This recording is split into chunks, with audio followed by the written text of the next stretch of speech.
tishio lolote la kigaidi. Kwa hivyo mtazamaji, ni masuala muhimu ya kufahamu kwamba baadhi tu ya wale ambao wanaendelea kusubiria tu sherehe hizi iweze kuanza rasmi, ni muhimu kwamba uweze kufahamu kwamba kuna wale tu ambao wameweka mikakati kabambe mtazamaji ya kufanikisha usalama wa taifa hili. Na kama unavyotizama katika runinga yako, Rais anapata onyesho la kipekee kuonyeshwa jinsi usalama unaimarishwa na vikosi vya ulinzi kupitia zana za kivita za aina yake mtazamaji, ambazo ni ya kipekee mtazamaji, ambayo unaipata moja kwa moja katika runinga yako au kiwambo chako kwa sasa. Na ni muhimu Rais kufahamu zana hizo za kivita zinatumika kivipi katika kuimarisha usalama hapa nchini. Kumbuka kwamba zana hizi za kivita zimekuwa zikizungumziwa zaidi katika mitandao ya kijamii. Ni kwamba Kenya ni miongoni mwa mataifa katika bara la Afrika na ulimwenguni kote ambayo iko na zana za kivita za aina yake ili kupambana na tishio lolote la kigaidi. Manake Kenya imekuwa katika mstari wa mbele kushirikiana na mataifa ambayo yamekuwa kikumbwa na tishio la kigaidi kama vile Somalia mtazamaji. Na zana hizi za kivita hazifaidi tu taifa hili la Jamhuri ya Kenya, bali na faidi mataifa mengine jirani. Kwa hivyo Rais anapata fursa ya onyesho la kipekee kutizama ni vipi masuala haya yanafanyika, jinsi vikosi hivi vya ulinzi, jeshi la wanamaji, jeshi la wanahewa na jeshi la nchi kavu wanavyoshughulikia tishio lolote la kigaidi, iwe ni angani, ardhini na majini mtazamaji. Na ni muhimu uweze kufahamu kwamba Rais pindi tu atakapochukua nafasi kutoa hotuba yake atakuwa anaangazia baadhi tu ya onyesho hilo, kuangazia iwapo tuko katika mstari wa mbele, tuko tisti kabisa mtazamaji kuweza kufanikisha masuala ya usalama au kuangazia tishio lolote la kigaidi. Basi Rais ataweza kuweka masuala hayo paruwanja tu atakapokuwa anatoa hotuba yake, atakapokuwa na wasili eneo hili ambapo limetengewa kufanyika kwa zoezi hili ya siku ya wanajeshi, ukipenda KDF Day, hapa katika kambi ya Embakasi Garrison. Picha unazozipata mtazamaji, Rais anapata fursa ya kutizama zile mikakati au zile zana za kivita ambazo zinatumika tu katika kushughulikia tishio lolote la kigaidi hapa nchini.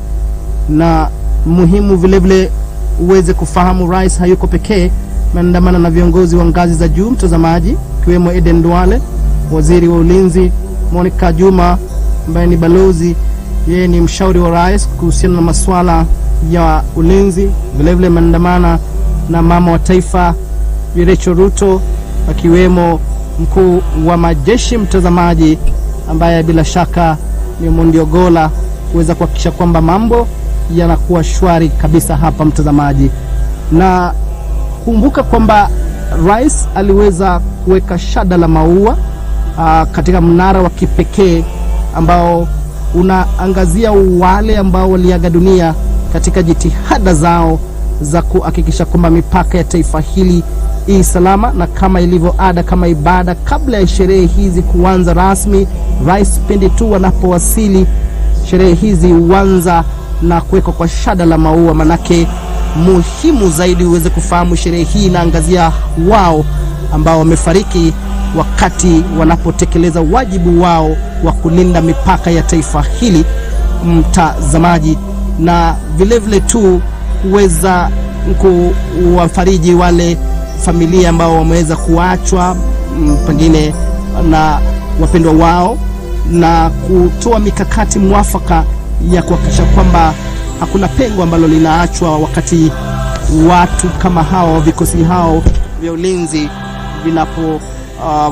wanapata matatizo kama kifo, na ni muhimu uweze kufahamu rais ataangazia zaidi kuhakikisha kwamba wale ambao wameachwa na wapendwa wao, wale wanajeshi ambao umeaga kupitia wakati wa kazi, basi rais ataweka paruanja kuangazia serikali yake itafanya nini kuhakikisha kwamba maisha yanaendelea bila kizungumkuti yoyote, mtazamaji. Na vile vile utafahamu fika kwamba sherehe hii hufana zaidi wakati ambapo wale wanajeshi wanapata fursa ya kupaa angani wakitumia ile mwavuli, wanafahamika kama wana miavuli, ukipenda sky drivers, ambao bila shaka watakuwa wanaonyesha umahiri wao, ujuzi wao na tajriba yao katika kazi hii muhimu zaidi ya kulinda mipaka ya taifa hili.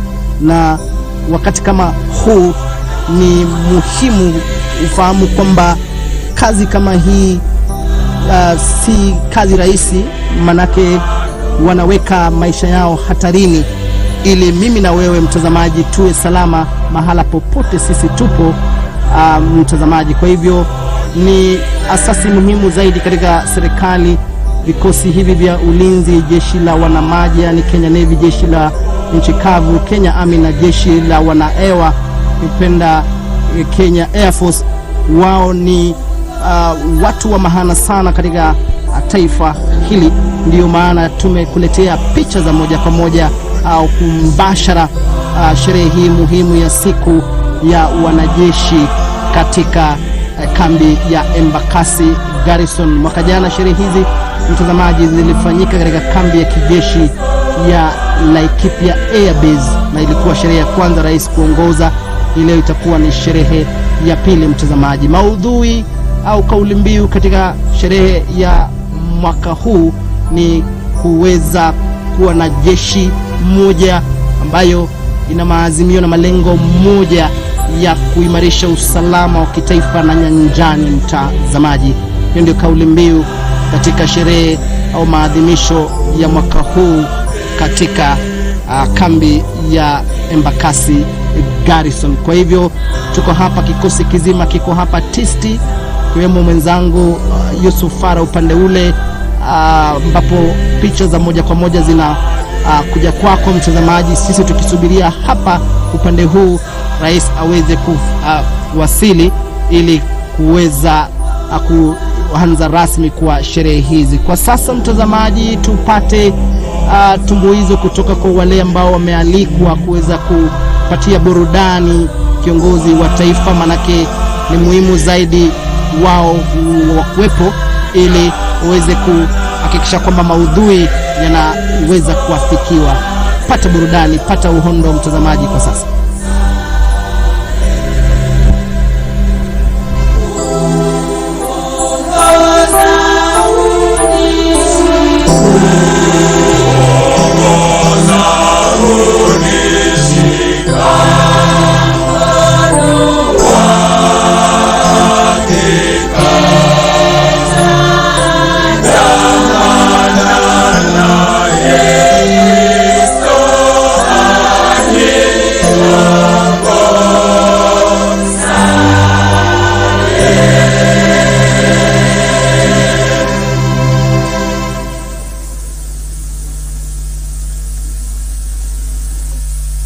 Basi tuwashangilie kwa makofi mazuri wanapoondoka uwanjani kwaya hii ya Anglican Church.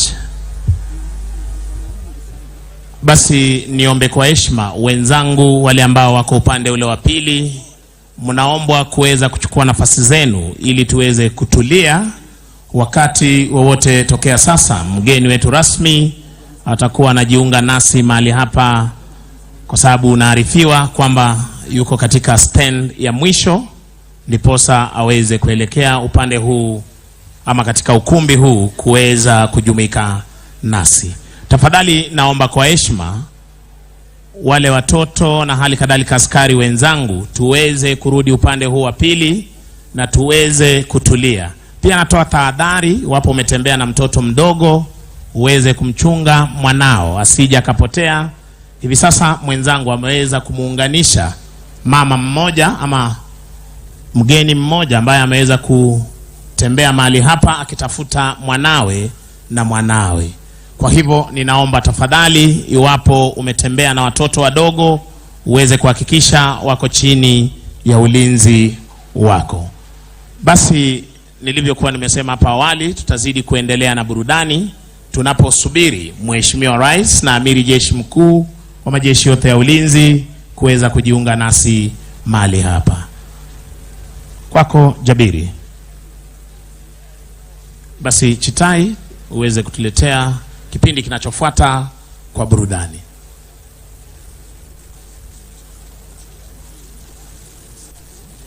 Asante sana mwenzangu Sergeant Misango Mbae.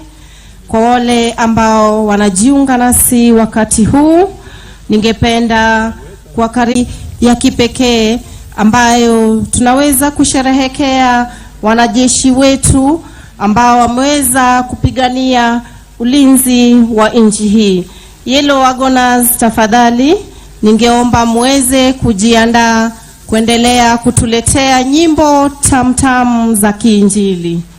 Asanteni.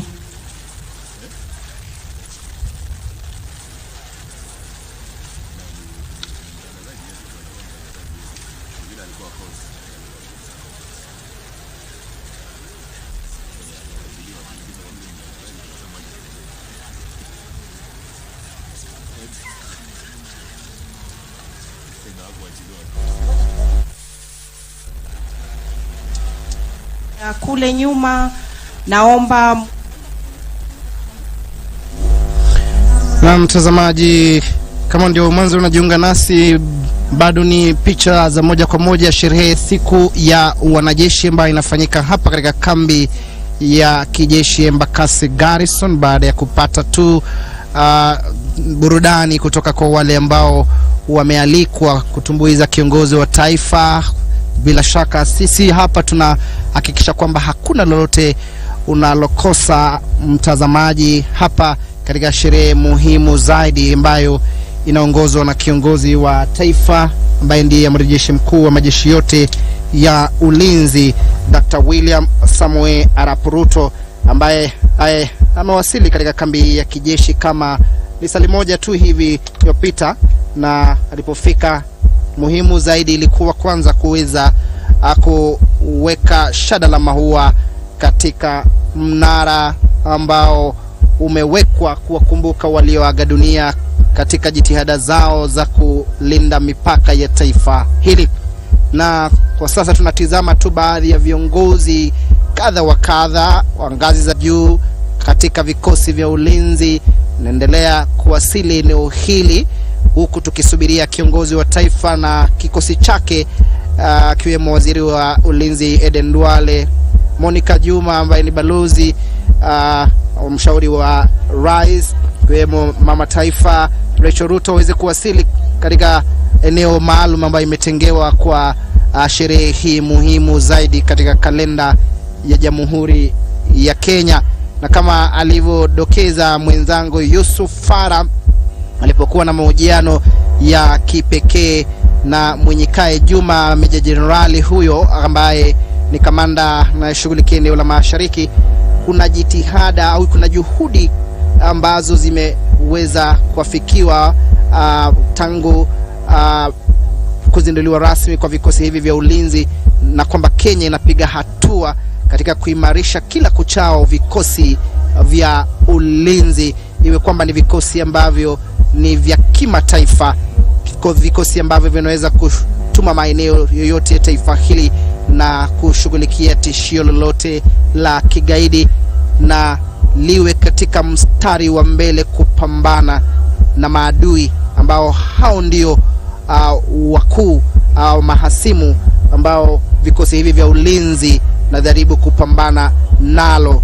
mtazamaji. Na itakuwa ni muhimu uweze kufahamu kwamba tangu alipochukua hatamu za uongozi kama Amiri Jeshi Mkuu wa majeshi yote ya ulinzi, rais amekuwa akiweka tupa uwanja kwamba ana malengo mazuri kuhakikisha kwamba vikosi hivi vya ulinzi vinapiga hatua kubwa hasa katika kulinda mipaka ya taifa hili, iwe ni katika kuweka rasilimali za kutosha, kuhakikisha kwamba kuna zana za kivita za aina yake, mtazamaji, iwe kuwapa motisha wale ambao wanatumikia taifa hili, wale maafisa ambao ni wachapakazi kuweza kupandishwa madaraka, na vile vile kupambana na zimwi ambalo ameapa kwa udi na uvumba nyuta na mate kupambana nalo, ufisadi ambao ndio imekuwa changamoto kuu au imekuwa ni kikwazo kikubwa ya kupambana na hata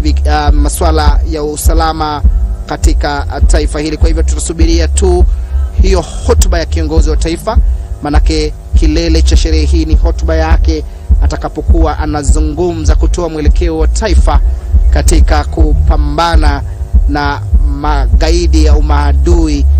Mtazamaji, na ni muhimu zaidi uweze kufahamu kwamba si vikosi vya ulinzi tu viko hapa, kuna vile vile nyanja mbalimbali imeweza kushughulikiwa, kuna vile vile idara mbalimbali, mtazamaji, vile vile kuna baadhi ya wanafunzi kutoka shule mbalimbali ambao pengine wana azma katika siku za usoni kuwa kwamba waweze kutumikia taifa hili katika kiwango hicho cha wanajeshi. Kwa hivyo wako hapa kuweza kujionea wao wenyewe vikosi hivi vya ulinzi. Kuna wale ambao tumeshangaa wamekuwa na ile ustaha na ufasaha wa vipaji vya aina yake, iwe katika usanii.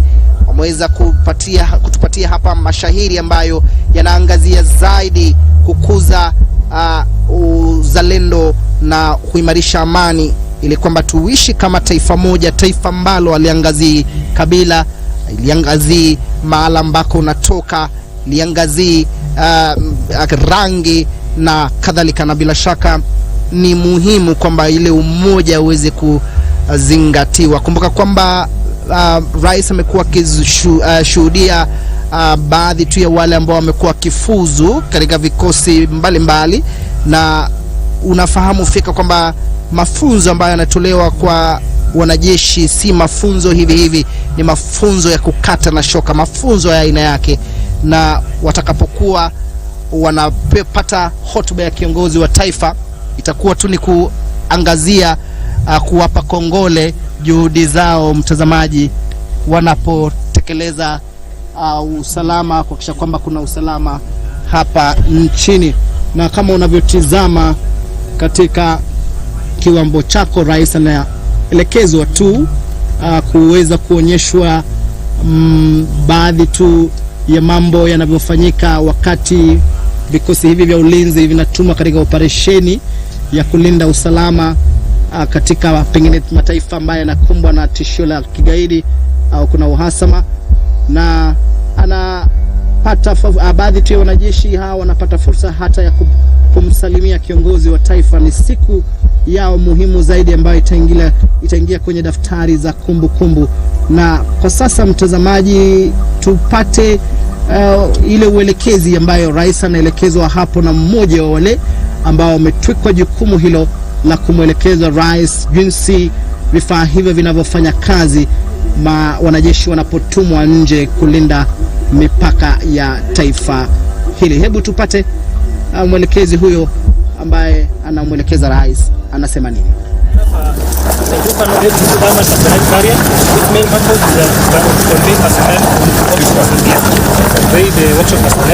Mainly for repair and recovery of armored vehicles. What about this one is a reconnaissance. Yes,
Usinigela uwe singa milengo wetu. Usinigela uwe singa milengo wetu. Usinigela uwe singa milengo wetu. Usinigela uwe singa milengo wetu. Pendula, pendula, pendula, oh pendula, pendula, pendula, oh pendula, pendula, pendula, oh pendula, pendula, pendula, oh Africa. Africa, Africa, Africa, Africa, Africa, Africa, Pendula, oh Africa. Asante sana Yellow Wagoners, shikilia kidogo. Ningependa pia kutambua uwepo wake Mheshimiwa Justice Brian Ongaya, yeye akiwa ni jaji wa koti ya uajiri na leba, akimwakilisha jaji mkuu wa taifa la Kenya, rais wa mahakama ya upeo nchini, Mheshimiwa Justice Martha Koome. Basi nitachukua fursa hii kuweza kumwalika Defense Forces Sergeant Major Warrant Officer 1 Elijah Nick Aspro Koranga aweze kuwasabahi na hali kadhalika kuweza kuwajuza service majors wengine ambao wamesha wasili. Kwa heshima afande uweze kuchukua kipasa sauti. Asante sana mtangazaji wa zamu Misango Mbae.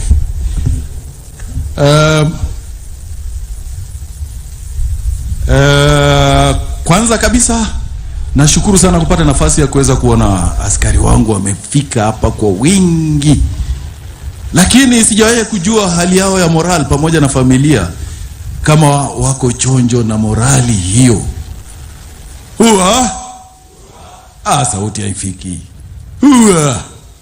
Endelea kuelekeza hapo kama unavyotazama kwenye kiwambo chako, na baadhi tu ya wale waelekezi ambao wametukwa jukumu kumwelekeza rais uweza kupata fursa ya kutambua jinsi vifaa vinavyotumika kupambana na tishio la kigaidi vinavyotumika, na rais anaelekezwa hapo, mtazamaji akikagua vifaa hivyo, akitizama vifaa hivyo na kuweza kufahamishwa kwa ustaha na ufasaha na wale ambao wamebobea na kutopea katika usanjari huu wa kuimarisha usalama, mtazamaji.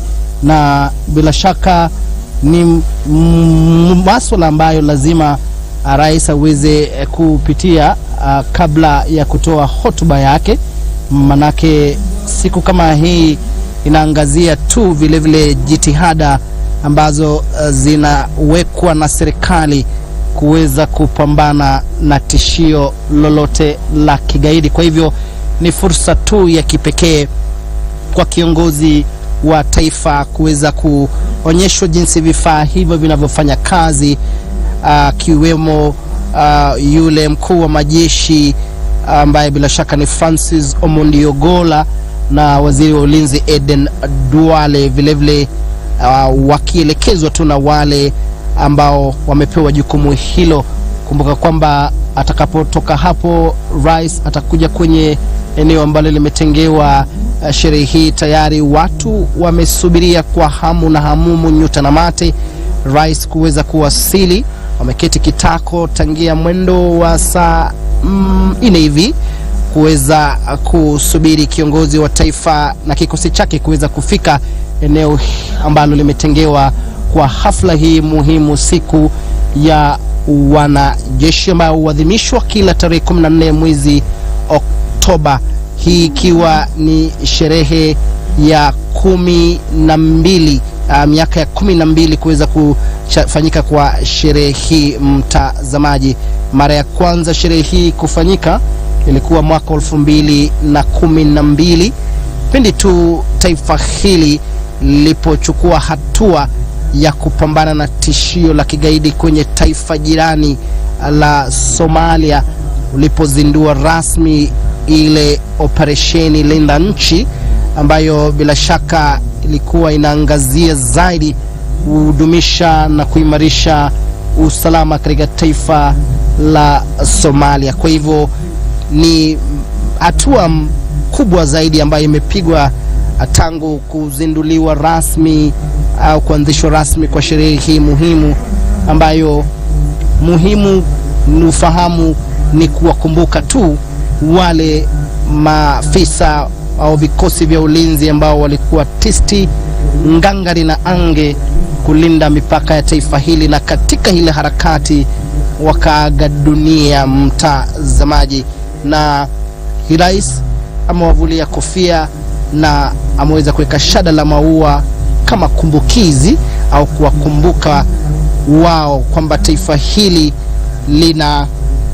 linakumbuka juhudi zao, linakumbuka ile kujitolea kwao kuweza kufanikisha usalama wa taifa hili, na vile vile kuweza kuhakikisha kwamba familia ambazo ziliweza kuachwa na wapendwa wao bila shaka wanapata usaidizi kutoka kwa serikali, iwe ni katika masuala ya kifedha, iwe ni kuhakikisha kwamba wanafunzi au watoto wao wanapata elimu, na si tu elimu bali ni elimu bora, iwe ni kuhakikisha kwamba kama kulikuwa na mradi fulani, mradi huo unaendelezwa.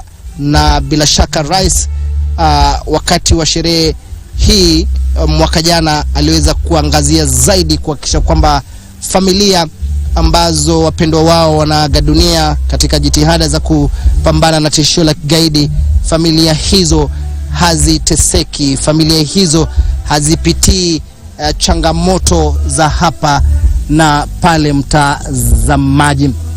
Kwa hivyo sasa tuweze kupata burudani. Naona Maroon Commandos wako ange kabisa kuweza kutupatia mistari pale, mtazamaji. Wacha tupate uhondo huo.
ekosimihi uzali kulesotwa oekuna okuyakuna tamdaza.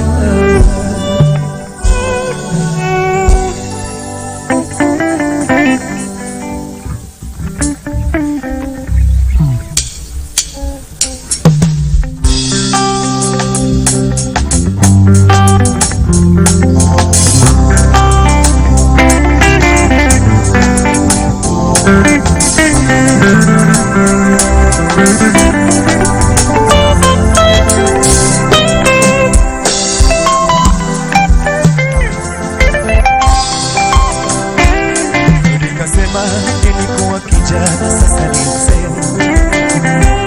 Leo nikasema nilikuwa kijana sasa ni mzee.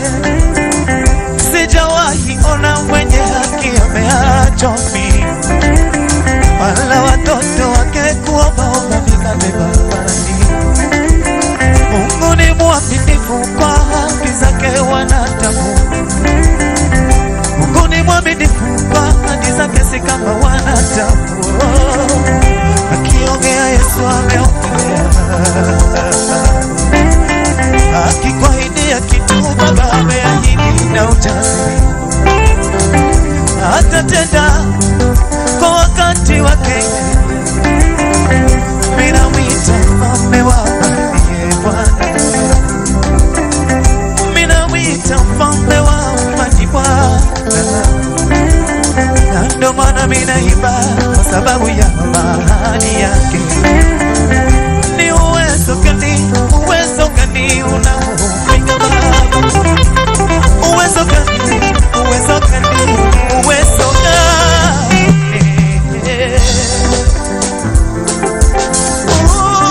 Mfalme wa amani, mfalme wa amani uinuliwe.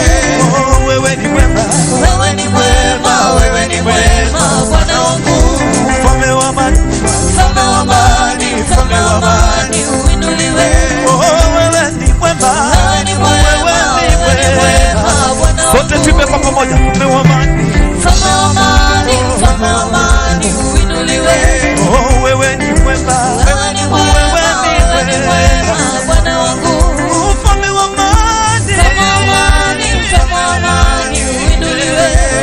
Wewe ni mwema, wewe ni mwema, wewe ni mwema Bwana wangu. Haya, tunaweza piga makofi tu kwa sababu yeye ndio mfalme wa amani ya siku ya leo.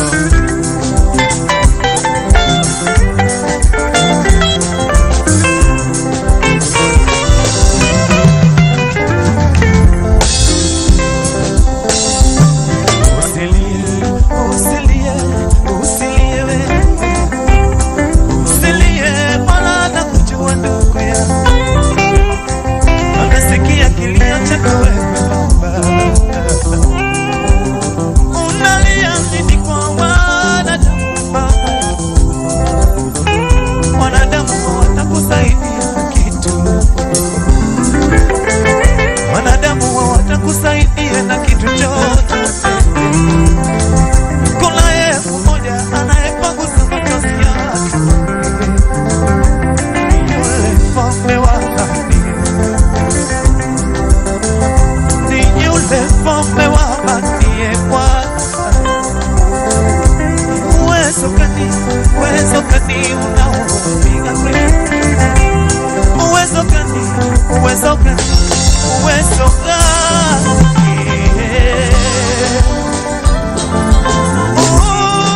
Mfalme wa amani, mfalme wa amani uinuliwe. Wewe ni mwema, wewe ni mwema, wewe ni mwema Bwana wangu. Mfalme wa amani, mfalme wa amani uinuliwe. Wewe ni mwema, wewe ni mwema, wewe ni mwema Bwana wangu. Mfalme wa amani, mfalme wa amani, mfalme wa amani uinuliwe. Wewe ni mwema, wewe ni mwema, wewe ni mwema Bwana wangu. Mfalme wa amani, mfalme wa amani uinuliwe. Wewe ni mwema, wewe ni mwema, wewe ni mwema Bwana wangu.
Basi tunavyozidi kupokea burudani kutoka kwa Maroon Commandos, ningeomba kwa heshima wafuatao waweze kuwasiliana na meza yetu ya habari, Captain Kihenjo pamoja na Sergeant Ngugi. Popote mlipo muweze kuwasiliana na meza yetu ya habari ya matangazo ili tuweze kujadiliana kidogo.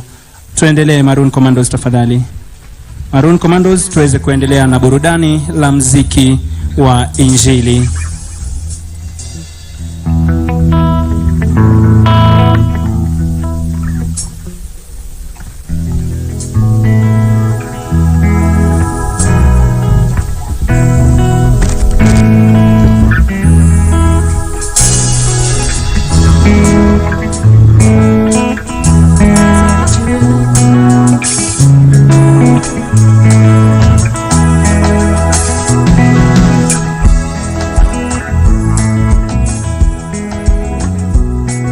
Maroon Commandos chini ya usimamizi wake Senior Sergeant Juvenalis Otukia.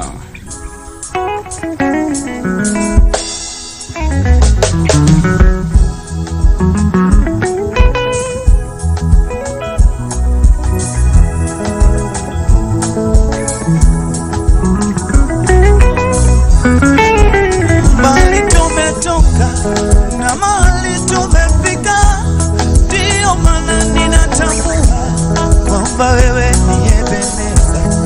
Sio kwa uwezo wangu, ila ni kwa uwezo wako. Mahali nimefika Bwana, acha nikushukuru. Bwana umenisaidia nifike mahali nimefika. Bwana wewe ni Ebeneza maisha ni mwangu. Ninataka Ebeneza nijengwe juu yako. Ninataka Ebeneza uwe msingi wangu, jiwe langu la thamani na kutamani sana, jiwe langu la pembeni na kuhitaji sana. Oh, Ebeneza jiwe langu.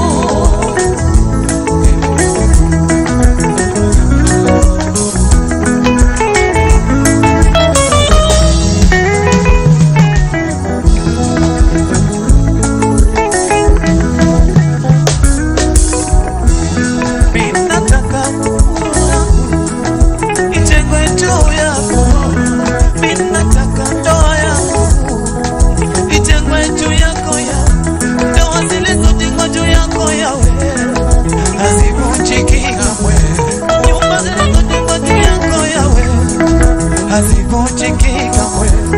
Ninataka uimbaji wangu ujengwe juu yako, maana wewe ndo sauti yangu, wewe ndo uzima wangu.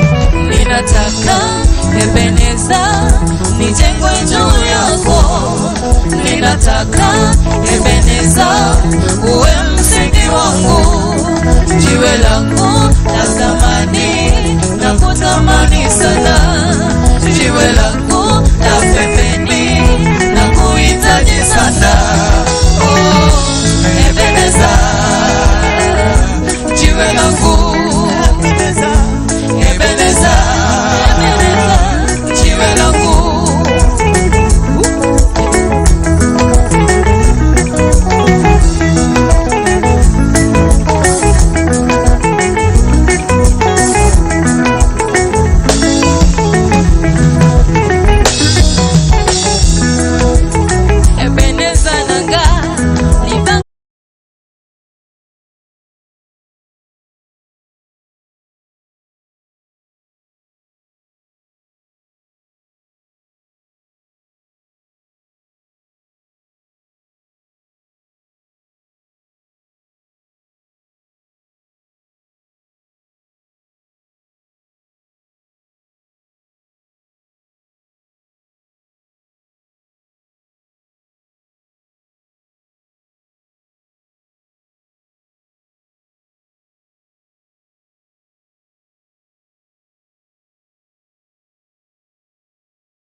Basi tutazidi kupata burudani kutoka kwao wana Maroon Commandos tunavyozidi kumsubiri mgeni wetu rasmi ambaye muda wote kuanzia sasa atakuwa na wasili mahali hapa.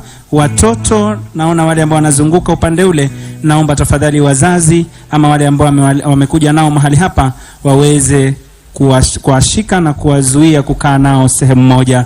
Askari wenzangu ambao bado mko na shughuli upande ule mwingine, naomba tafadhali tukaweze kusitisha shughuli zile na kuweza kujiunga pamoja mahali hapa, kwa maana muda wote kuanzia sasa tutakuwa tunampokea mgeni wetu rasmi siku hii ya leo, ambaye si mwingine ni Rais wa Jamhuri ya Kenya na Amiri Jeshi Mkuu. Maroon Commandos, tuendelee tafadhali.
Kama unavyotazama ni burudani ya kipekee kutoka kwa wana Maroon Commandos siku hii muhimu zaidi katika taifa hili, siku ya wanajeshi ambayo bila shaka huadhimishwa kila tarehe 14 ya mwezi Oktoba, mtazamaji.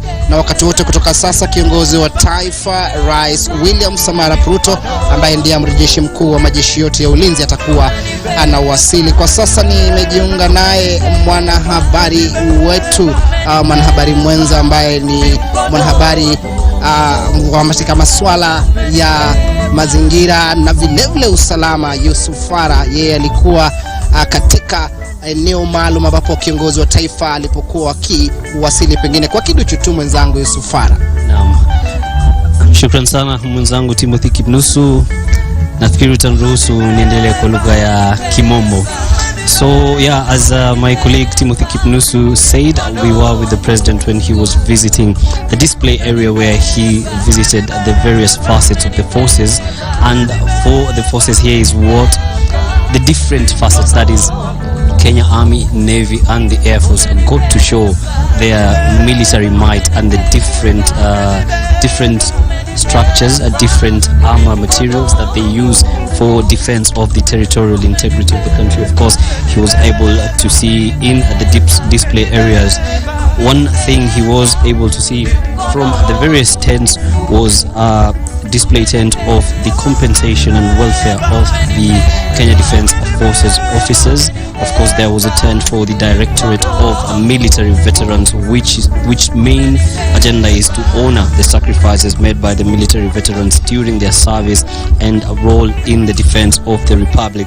Of course, in matters of welfare and in matters savings and economic growth, there is the Defense Circle, which of course is for the officers to invest in, and also saving for credit so that they can use this for their own economic growth.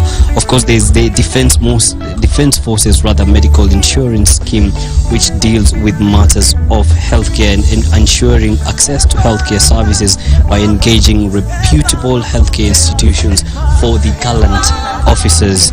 Also, one of the areas that the president got to see is the Defense Forces Comrades Association and the Kenya Ordnance Factories Association. There is the Infantry Battalion, there is the Special Operations Unit, there is the Armor Component, there is the Artillery, large caliber guns that are used in defense. So of course, these are just some of the different units that the president has been able to visit. Of course, there is the engineering unit, and there is the disaster response unit, which we see whenever there are natural disasters occurring in our country. Of course, the forces coming in to try and help to save Kenyans.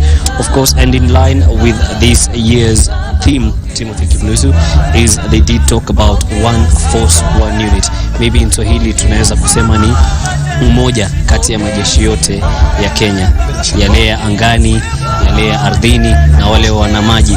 Kwa hiyo umoja wao utachangia pakubwa katika kuhakikisha kwamba ulinzi nchini kwetu na katika eneo la bara la Afrika unasawazishwa na unakuwa vyema.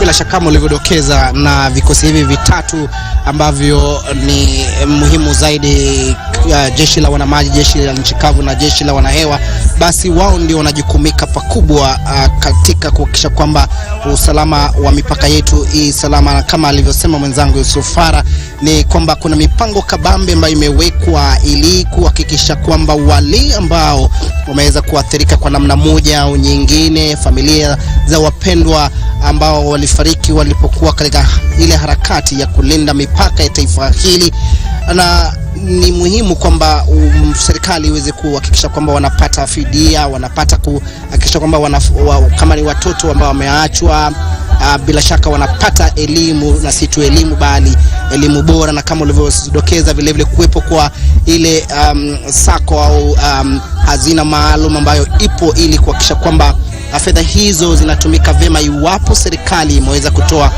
fedha hizo kufanikisha elimu kwa wale ambao walifariki.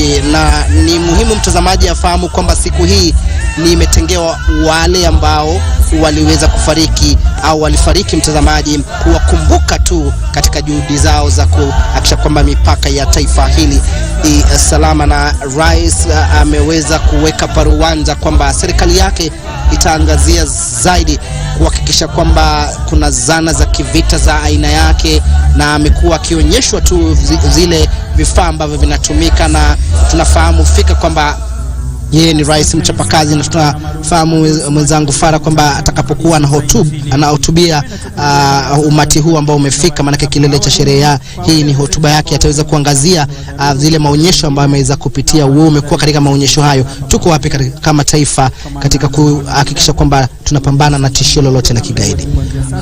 Nadhani from what we did see during the tour of the different facets of the army, we can say that Kenya is secure and our army is ready to deal with any threat, be it internal, be it external, from the enemies of progress and the enemies who seek to bring terror in the country. The several stands that the president did visit showcased the true preparedness of the different facets of the military. And of course, maybe one thing we can talk about, Kibnusu, is the fact that there is the Africa Transition Mission in Somalia, also known as ATMIS, which the KDF troops have also been a part of. And we did hear the Cabinet Secretary of Defense, Aden Duale, when he was at Senate, speaking about the complete drawdown by December 2024. This is a unit that has been deployed there to contribute to keeping the peace, to maintaining order, to capacity build the Somali National Army, the Somali Police Force and the government, to ensure that by the time the drawdown is complete, the National Army, the government rather of Somalia, is ready to deal with any problems, particularly dealing with Al-Shabaab. And in my interview earlier on, I did speak to Major General Juma Munyikai, who spoke about the different areas that the force has been able to realize several strides in advancement in making sure that the areas that the KDF does capture and regain from the Al-Shabaab, they take care of it. The different communities there are taken care of. They've built hospitals, they've built schools, they've helped them start businesses, they've helped them in agriculture.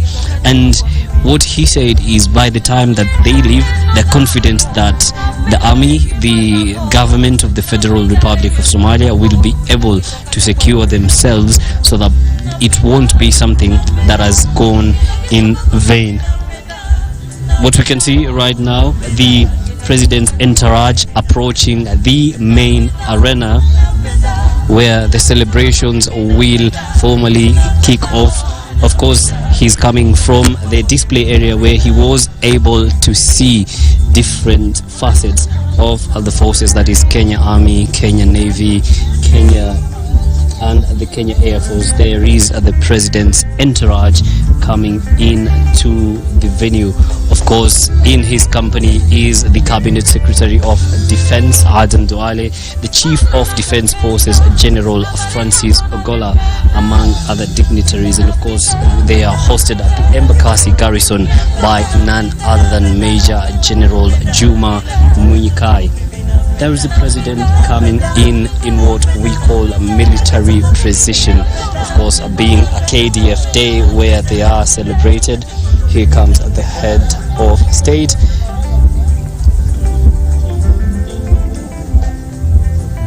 And his arrival signifies the true kickoff of this event. So we go to the main arena to continue listening in as the president does arrive.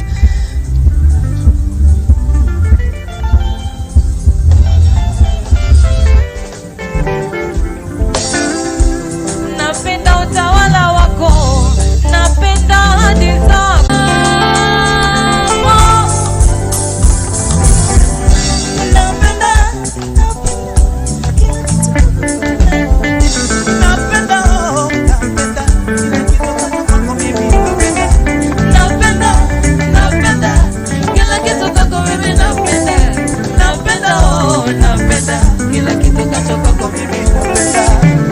Mfalme nakupenda, habari zako nazipenda. Napenda, napenda, Yesu napenda, napenda, napenda, napenda, napenda, napenda, Yesu napenda,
Asante sana Maroon Commandos, tutazidi kuendelea na burudani. Japo kabla ya burudani ningependa kutambua kuwasili kwao naibu kamanda wa jeshi letu la nchi kavu Meja Jenerali David Kimayo Tarus, akiwa ameandamana na msaidizi wa mkuu wa majeshi ya ulinzi anayehusika na masuala ya wafanyikazi, ugavi na uratibu, Meja Jenerali David Kipkemboi Keter. Basi pia kwa umbali namuona Director General of Prisons Brigadier mstaafu John Kiboswa Warioba ambaye anajiunga nasi hivi sasa. Maroon Commandos, tafadhali tuendelee na burudani.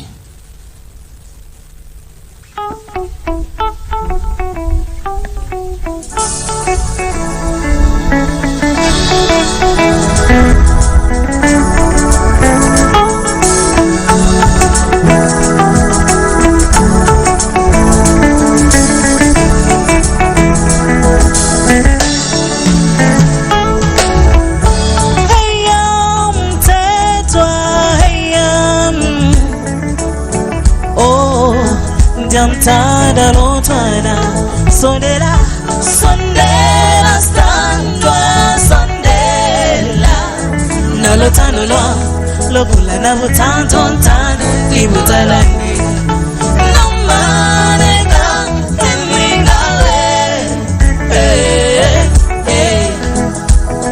ndano sanja sa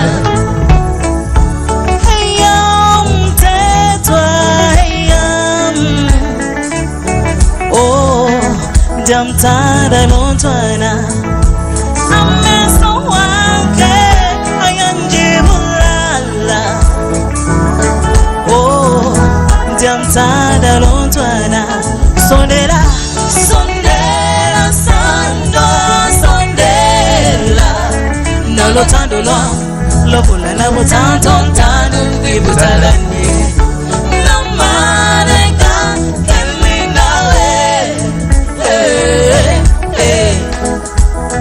Bandi Sanja Sa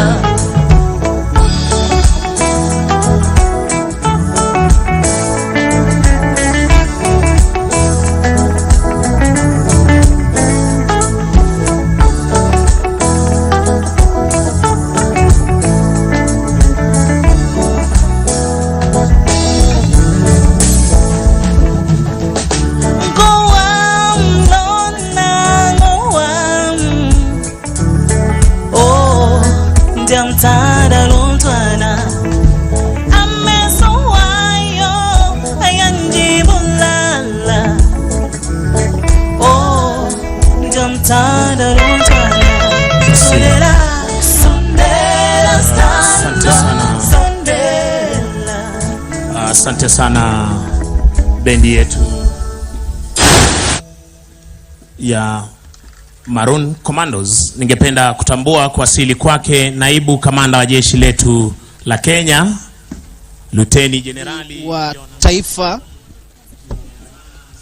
Na mtazamaji, kama ndivyo unavyotizama katika kiwambo chako, kiongozi wa taifa ambaye ndiye amiri jeshi mkuu wa majeshi yote ya ulinzi sasa na wasili katika eneo ambalo limetengewa kufanyika kwa hafla hii muhimu zaidi, siku ya wanajeshi, na kuwasili kwake ni ishara tosha kwamba sasa sherehe hizi zinaanza rasmi, sherehe ya kukumbuka wale ambao waliweza kufariki katika jitihada za kufanikisha usalama wa taifa hili. Na mtazamaji, bila shaka unavyotizama, rais ameandamana na spika wa bunge la seneti, vilevile na alifiwa mtazamaji, vilevile baadhi ya wale viongozi ambao wameandamana nao, ikiwemo waziri wa ulinzi Denduale na vilevile mkuu wa majeshi Francis Ogola au Generali Francis Ogola. Patrick Mariru. Kwa heshima nitaomba tubaki tukiwa tumesimama Mheshimiwa Rais anapochukua nafasi yake kwenye jukwaa rasmi, kisha baada ya hapo tutaweza kupata wimbo wa taifa. Na niweze kuwakumbusha wale ambao wamevalia kofia zisizo rasmi waweze kuzivua kwa heshima.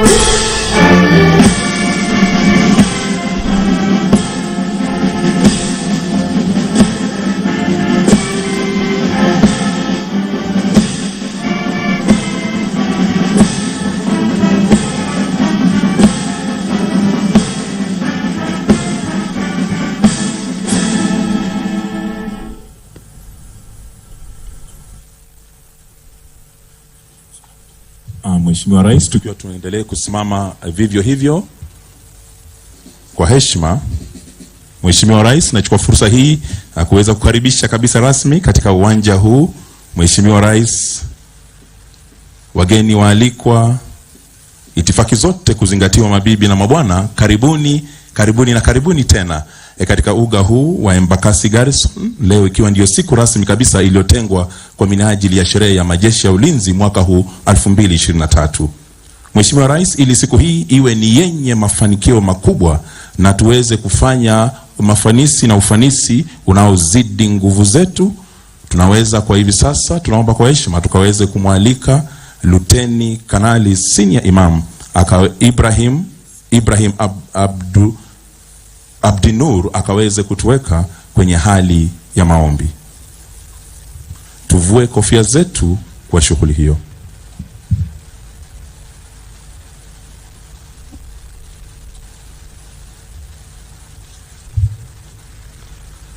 Bismillahirrahmanirrahim.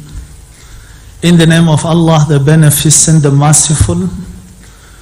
O Allah, we beg of you, O Merciful, O Compassionate, O Protector of the seeker of protection, O Pillar of the one who has no pillar, O Supporter of the one who has no support, O Provisioner of the one who has no provision, O Guardian of the weak, O Treasure of the poor, O Great One on whom one can place his hopes, O Deliverer of the ruined and the Rescuer of the drowning, O Good One, O Benefactor, O Compeller, O Illuminating. You are the one whom before the darkness of the night, the brightness of the day, the rays of the sun and the light of the moon, the rustling of the trees and reverberation of waters showed submission. O Allah, grant us courage, hope and strength so that we can experience your firm support, gentle love and compassionate healing. O Allah, you are the one whose power over us is great and gentle, firm and forgiving, holy and healing. Be our power and protector. Guard us with your ever vigilant eyes. O Allah, the ever living, we seek help through your mercy to set right all our affairs, and do not leave us to ourselves even for a blinking of an eye. O Allah, the word Allah, there is no partner with you. We beg of you that you shower your peace and blessings on Muhammad, your servant, messenger and last prophet. May the peace and blessings of the Almighty Allah be upon him. In your beautiful names and attributes we submit and pray. Amen. Asante sana Mheshimiwa Rais, tunaweza kuchukua nafasi zetu sasa.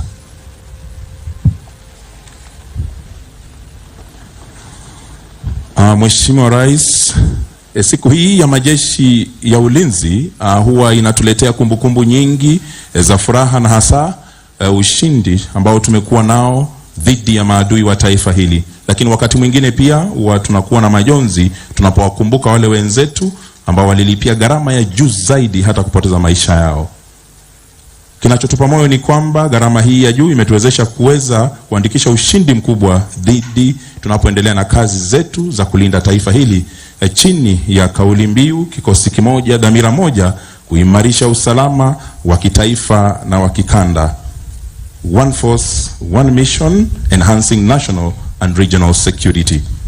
Mheshimiwa Rais, nachukua fursa hii sasa kwa heshima kuweza kukujuza yale ambayo yatakayojiri kwa muhtasari tu katika uwanja huu siku ya leo. Tutaanza kwa kipindi cha burudani ambapo makundi mbalimbali yataweza kujiunga nasi na yatajulishwa kwetu yanapokuja. Kisha baadaye tutakuwa na kipindi cha hotuba ambapo ndani mwa kipindi hicho tutakuwa na sehemu ya zawadi na tunu. Atakayetuongoza na kutuelekeza katika kipindi hicho si mwingine bali ni mkuu wa majeshi ya ulinzi ya Kenya, Generali Francis Ogola. Punde tu tutakapomaliza kipindi hicho kwa kilele cha hotuba ya mgeni wetu wa heshima, tutaingia kwa sherehe za machweo ya jua, kisha baadaye Mheshimiwa Rais ataweza kujiunga nasi katika sehemu ya upanzi wa miti. Atapanda mti wa kumbukumbu, kisha baada ya hapo tutaweza kuwa na kipindi cha picha za makundi, ambapo picha hizo zitakuwa ni za kumbukumbu kwa makundi yafuatayo. Ya kwanza kabisa itakuwa ni ya serving generals, ya pili itakuwa ni ya retired generals, ya pili itakuwa ni DFSM and service sergeant majors na retired warrant officers. Kisha baadaye tutakuwa na sehemu ya MWAC officials na selected family representatives. Kisha mwisho kabisa tutakuwa na sehemu na picha ya mwisho ya wale ambao ni the Embakasi Garrison formation commanders na commanding officers. Kwa muhtasari, Mheshimiwa Rais, hivyo na hayo ndio atakayojiri katika uwanja huu, na kwa hivyo bila la ziada, moja kwa moja tunaingia kwa kipindi cha burudani. Mheshimiwa Rais, kutufungulia kipindi hiki cha burudani ni shule ya msingi ya Embakasi Garrison, ambao wameweza kutuandalia poem yenye mada KDF Our Heroes, chini ya utunzi wake Bi Caroline Ayepa Luvanda akishirikiana na Bi Irene Nelima Bakita, chini ya uongozi wake mwalimu mkuu Bwana David Omondi. Shule ya msingi ya Embakasi, wapo mko tayari, uwanja ni wenu, tuburudike. Embakasi Garrison presents Kenya Defense Forces, our heroes. Welcome. We salute you, men and women in uniform. You sacrifice, surrender, life for our country. You got life, you fight for life. Kenya Defense Forces, our heroes forever. Somalia you go to protect our borders. Upon completion, others come back alive, while others die, never to be seen again.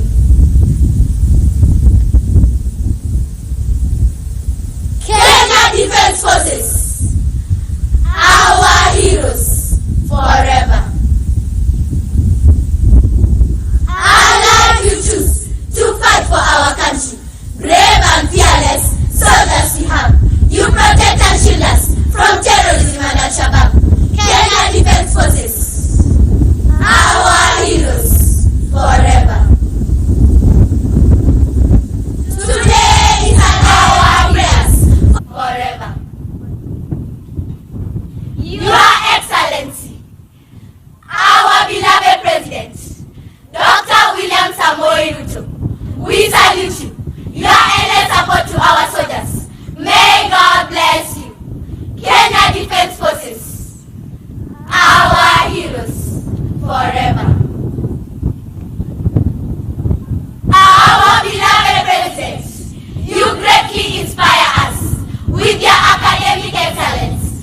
Just but a kind request, we would love to traverse our lovely motherland to see for ourselves the many good things our teachers teach us about, experience what we learn about in class, and so allow us to express our special gratitude to you, our Father, for the brand new mega school bus that is on the way, emblazoned with the ones, Embakasi Garrison Primary School of Excellence, and yes, through hard work.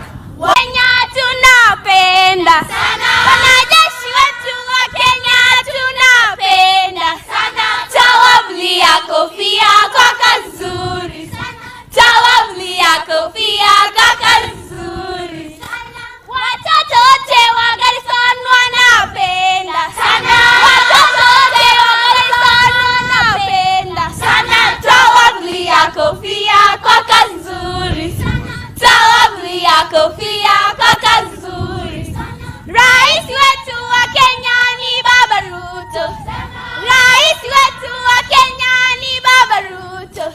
Tuwape makofi mazuri wanafunzi hao wa shule ya msingi ya Embakasi Garrison wanapoondoka hapa uwanjani. Ikumbukwe ya kwamba hawa ndio mabingwa mwaka huu wa mashindano ya muziki, ukipenda National Music Festival, yaliyofanyika kule gatuzi la Nyeri. Tuongeze makofi tafadhali wanapoondoka. Mheshimiwa Rais, aliyeko mbele yetu ni malenga ama mhariri wa mashairi Koplo Bakari Omar wa Kenya Navy ama jeshi letu la wanamaji, ambaye ameweza kutuandalia shairi lenye mada ulinzi wa kitaifa, kongole na upatia. Tuburudike.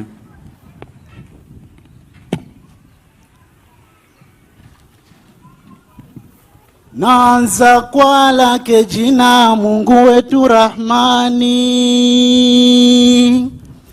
alotugea uzima wa kuwepo duniani. Hotuba leo nasoma jeshi kuliamini, ulinzi wa kitaifa, kongole na upatia, na uvaa uzalendo kwenye haki kusimama. Nilo nao ni upendo kwa walinda usalama, kwani leo ni uhondo Kenya hakuna lawama. Ulinzi wa kitaifa, kongole na upatia. Jeshi la ardhini mipakani imesimama, hakika wako makini, adui hapati mwanya. Wameilinda ramani Lamu hadi Turukana, wakailinda ramani Lamu hadi Turukana. Ulinzi wa kitaifa, kongole na upatia. Jeshi letu la angani mie ninavyoliona, wamefanya juu chini Kenya yetu kusimama. Anga iko salama, nisi usiku si mchana. Ulinzi wa kitaifa, kongole na upatia. Jeshi la wanamaji wakiwemo baharini, adui hana nafasi akiwa kule majini. Fukwe wamezidhibiti mwangazani na gizani. Ulinzi wa kitaifa, kongole na upatia. Pongezi kwa familia zote za wanajeshi, morali kutupatia amani bila ubishi. Maombi kutuombea tunapoilinda nchi. Ulinzi wa kitaifa, kongole na upatia. Mashujaa tulopoteza wakiwa kule vitani, daima twawapongeza kuitetea amani. Mwendo wameumaliza kizalendo taifani, kongole na upatia. Ulinzi wa kitaifa. Hotuba ninaifunga nikiwasihi jamani, adui ukimfuga atatunyima amani. Milele tutampinga mjini hadi mashinani. Ulinzi wa kitaifa, kongole na upatia. Tumpe makofi mazuri Koplo Omar Bakari Omar wa jeshi letu la wanamaji anapoondoka baada ya kutukaria shairi lake ulinzi wa kitaifa, kongole na upatia. Mheshimiwa Rais, wanaoingia uwanjani hivi sasa ni shule ya upili ya Embakasi Garrison, ambao wameweza kutuandalia wimbo unaosema hongera majeshi yetu, huu ukiwa ni utunzi wake Bi Stella Mweni akimshirikisha Bi Brian Mwongoya, chini ya usimamizi wa mwalimu mkuu Bi Masi na Uliha. Iwapo mko tayari shule ya upili ya Embakasi Garrison, uwanja ni wenu. Tuburudike.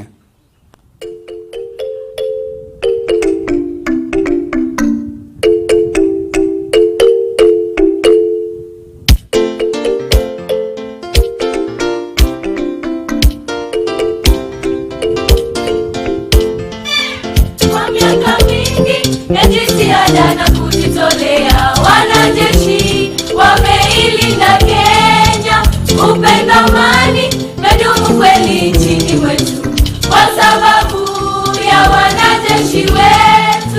jeshi la wanazi na wanahewa, wana maji tunawapongeza, tunasherekea jeshi letu chini ya uongozi wa rais wetu, jeshi la wanazi na wanahewa, wana maji tunawapongeza, tunasherekea jeshi letu chini ya uongozi wa rais wetu.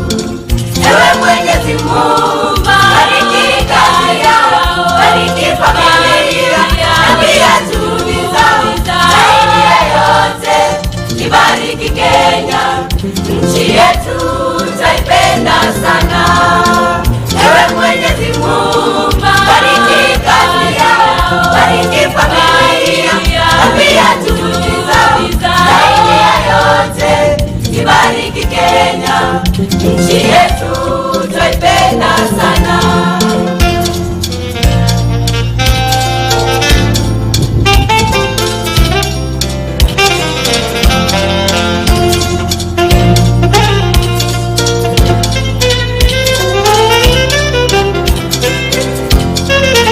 Kwa ujasiri wameilinda mipaka yetu na kujitolea kwa kila hali, maisha yao wameyatoa kutumikia na kulinda nchi yetu ya Kenya. Waliotangulia, walio sasa, watakaokuja, wote tawapongeza, tunasherekea jeshi letu chini ya uongozi wa rais wetu. Waliotangulia, walio sasa, watakaokuja, wote tawapongeza, tunasherekea jeshi letu chini ya uongozi wa rais wetu. Ewe Mwenyezi Mungu, bariki kazi yao, bariki familia na pia juhudi zao, zaidi ya yote ibariki Kenya, nchi yetu tutaipenda sana. Ewe Mwenyezi Mungu, bariki kazi yao, bariki familia na pia juhudi zao, zaidi ya yote ibariki Kenya, nchi yetu tutaipenda sana. Jeshi letu kweli lasonga mbele, na wananchi tuna matumaini, usalama wa taifa na wakanda kweli waimarika. Jeshi letu kweli lasonga mbele, na wananchi tuna matumaini, usalama wa taifa na wakanda kweli waimarika. Wanajeshi wetu wote tunajivunia, hongera mashujaa wetu kuimarisha usalama wa kitaifa. Hongera mashujaa wetu, umoja wa jeshi katika huduma zake. Hongera mashujaa wetu, uongozi wa jeshi chini ya rais wetu. Hongera mashujaa wetu, wanajeshi wetu wote tunajivunia. Hongera mashujaa wetu, uongozi wa jeshi chini ya rais wetu. Hongera mashujaa wetu, tunashangilia, tunasherekea, oye, tunashangilia,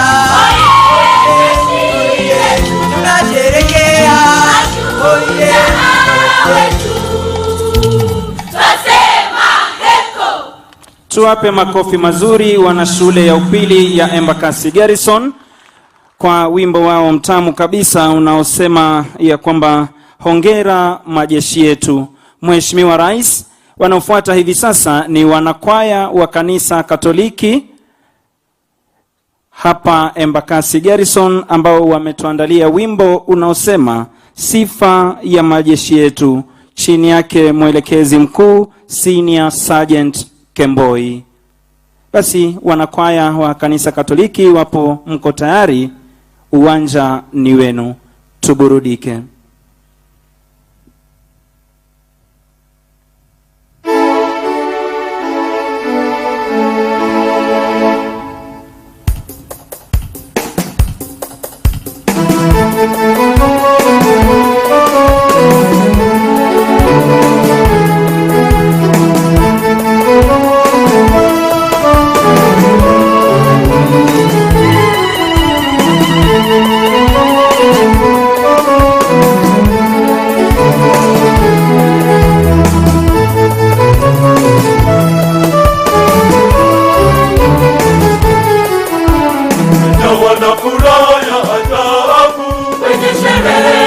majeshi yetu.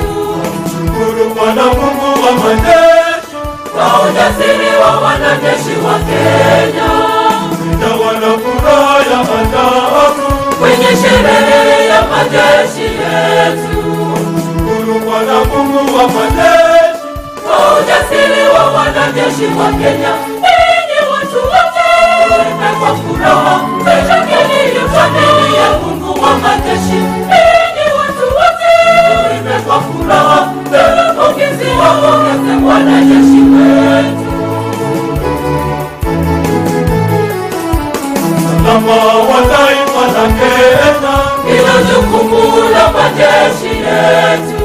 Tunaongozwa na amiri jeshi mkuu, jukumu hilo linatekelezwa vyema. Usalama wa taifa la Kenya ila jukumu la majeshi yetu. Tunaongozwa na amiri jeshi mkuu, jukumu hilo linatekelezwa vyema. Tushangilie familia ya Mungu wa majeshi. Enyi watu wote, tuimbe kwa furaha, pongezi wapongeze wanajeshi wetu. Familia na jeshi wa Kenya, nitaaminie Bwana Mungu asubuhi tena na usiku, anatulinda kwa njia ya ajabu. Familia na jeshi wa Kenya, Mungu asubuhi tena na usiku, anatulinda kwa njia ya ajabu. Enyi watu wote, tuimbe kwa furaha, tushangilie Mungu wa majeshi. Enyi watu wote, tuimbe kwa furaha, wapongeze wanajeshi wetu. Asante Mungu, asante. Asante Mungu, asante. Asante, asante Mungu, asante. Kwa baraka asante Mungu, asante. Asante Mungu, asante. Kwa uhai asante Mungu, asante. Asante Mungu, asante. Baba asante kwa wema wako, asante Mungu, asante.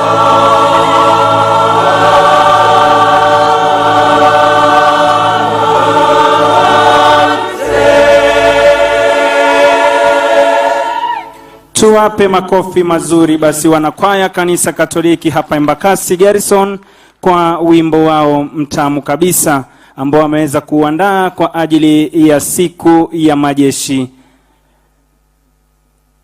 Mheshimiwa Rais anaingia uwanjani hivi sasa. Ni afisa mteule daraja la pili Gladys Emodo kutoka jeshi letu la wanahewa ambaye ameweza kutuandalia poem yenye mada The Affirmation, akisema kwamba affirmation of KDF cohesion, one force, one mission. Tuburudike. Thank you. Yes, indeed, the affirmation. Welcome. Kenya Defense Forces, may your womb increase. Walking through Embakasi Garrison, I picked a red rose inscripted, one force, one mission. With my heart never weary to be part of this highly decorated force, with a unmatched sense of belonging that pulls us all towards one mission. It has to start correct, right from our training when we are calling out the time. Left, right, 1, 2. We leave no one behind in whichever state, shape, or form. That is whom we are. Today is such a great day. This day, more than a decade ago, when September slipped into October, this one-of-a-kind day was birthed. This day is not about our suffering. That would be boring. That would be tedious. It is about our cohesiveness. It's about our connectedness. It's about our teamwork. It's about our tenacity. It's about our collective responsibility that pulls us all towards one common goal of one force, one mission in enhancing national and regional security. Our milestones, our celebrations could be different, but our mission will always remain the same. Evidence in song and dance. I want it sung out high with voices that scarcely speak.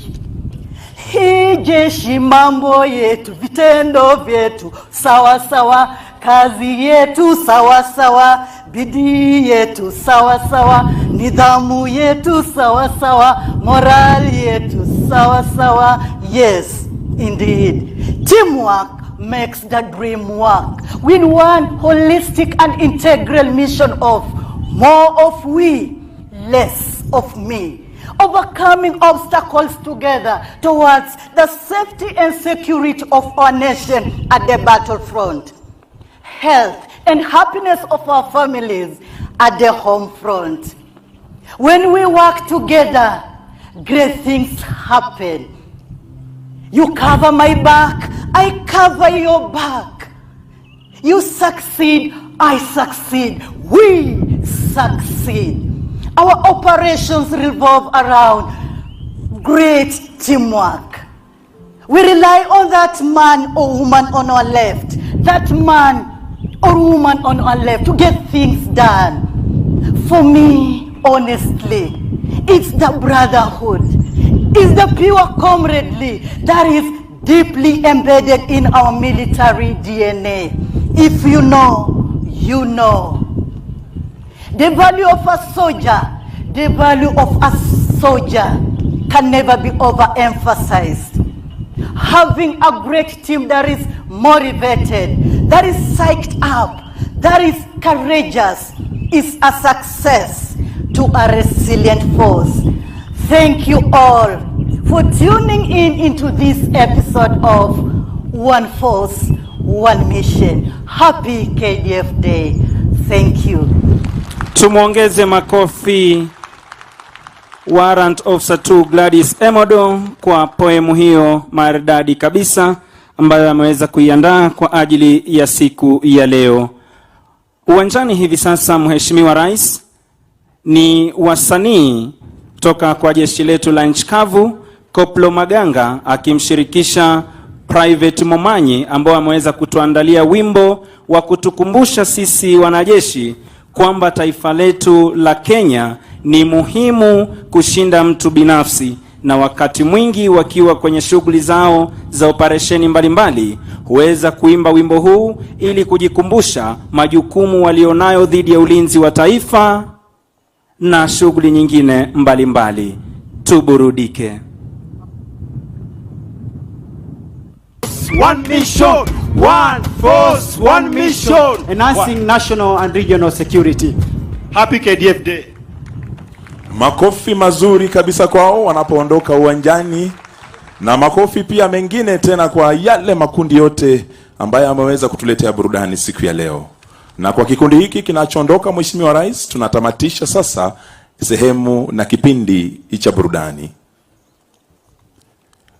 Tunaulizwa kwa heshima sasa tukaweze kuchukua nafasi zetu na kutulia baada ya kupata burudani safi kabisa, ili tukaweze kukipa kipindi hiki kinachofuata, kipindi ambacho ni cha hotuba na kipindi pia cha zawadi na tunu heshima inayostahili. Asanteni sana.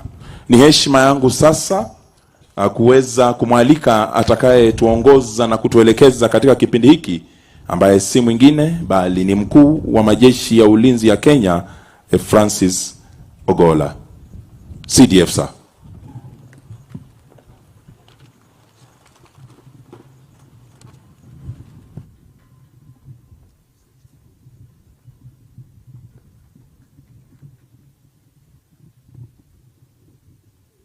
Your Excellency, before I make my remarks, we have 5 soldiers whom we would like to recognize for having performed exemplary duties in the field. I request the officer who is reading their citations to read as I escort His Excellency to award the officers their certificates.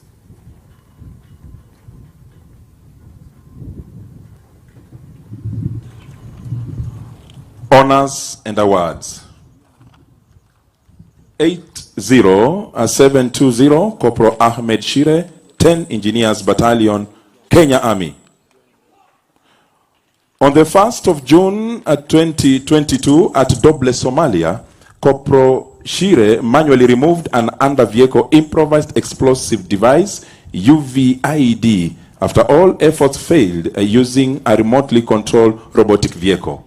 For his selfless sacrifice, bravery and unwavering dedication and commitment to duty, Corporal Shire is hereby honorably recognized.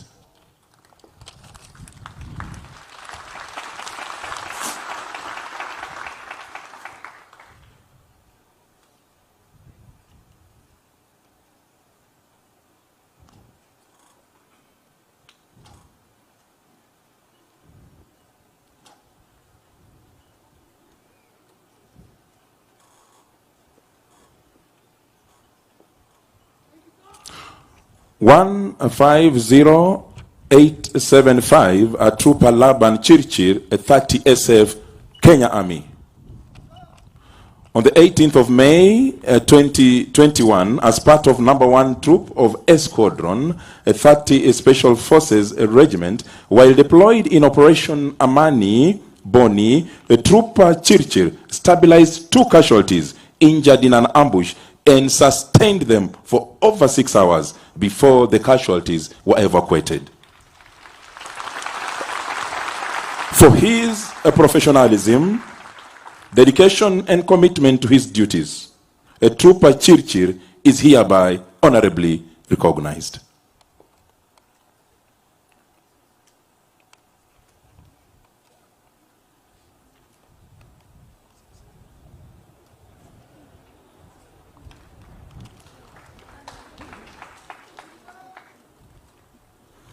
One 53380, a Private John Kimodo Wanjiru, 60 Army Special Battalion, Kenya Army. On the 17th of May 2021, a Private Wanjiru helped evacuate a wounded Special Operations Ghana group by dragging him out of contact. As a result of the enemy action, he was also cut off from his team and managed to survive for 5 consecutive days while navigating through the densely vegetated Boni forest with a casualty.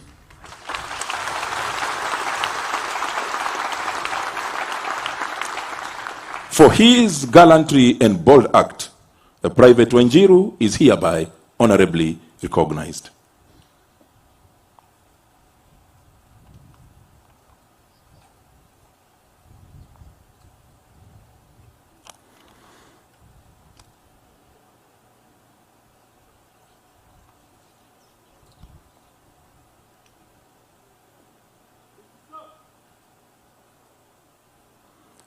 One 05390, Senior Sergeant Ibrahim Mohammed, Babuya, Kenya Air Force.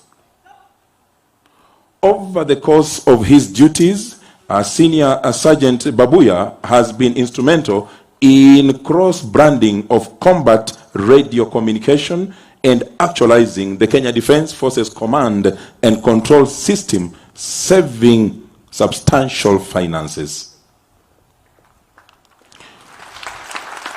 For his dedication, initiative, and hard work, a Senior Sergeant Babuya is hereby honorably recognized.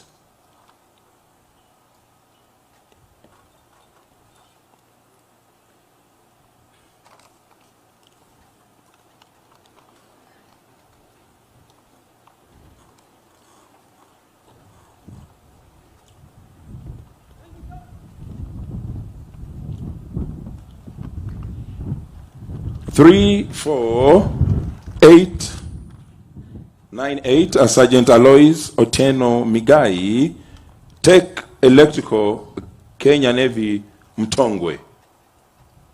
Through his initiative, Sergeant Alois Otieno ingeniously rewired various electrical equipment on board Kenya Navy ships, thereby saving the Kenya Defense Forces substantial finances.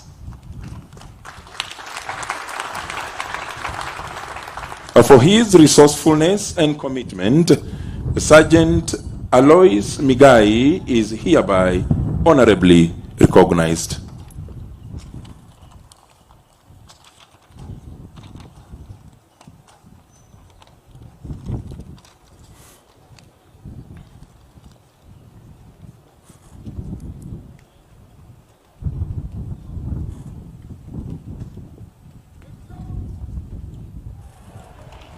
Thank you, Your Excellency.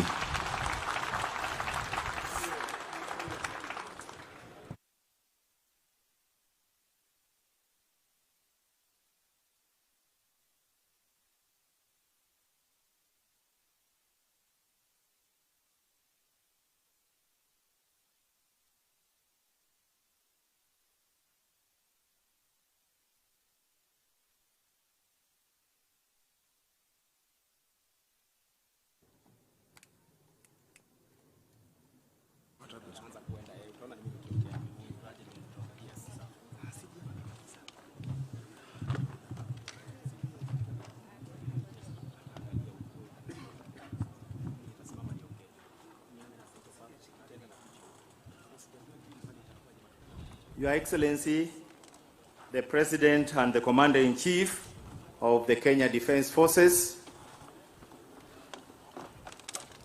Honorable Secretary for Defense, Honorable Speaker of the Senate, Cabinet Secretaries present,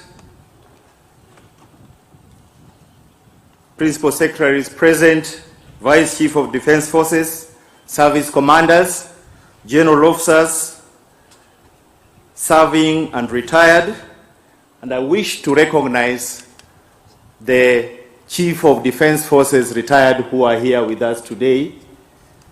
I recognize the immediate Chief of Defense Forces, General Kiboshi. Next, I recognize General Mwadede, and I recognize General Karangi. Very soon, when I'm gone out of this office, somebody will recognize me when I'm seated there.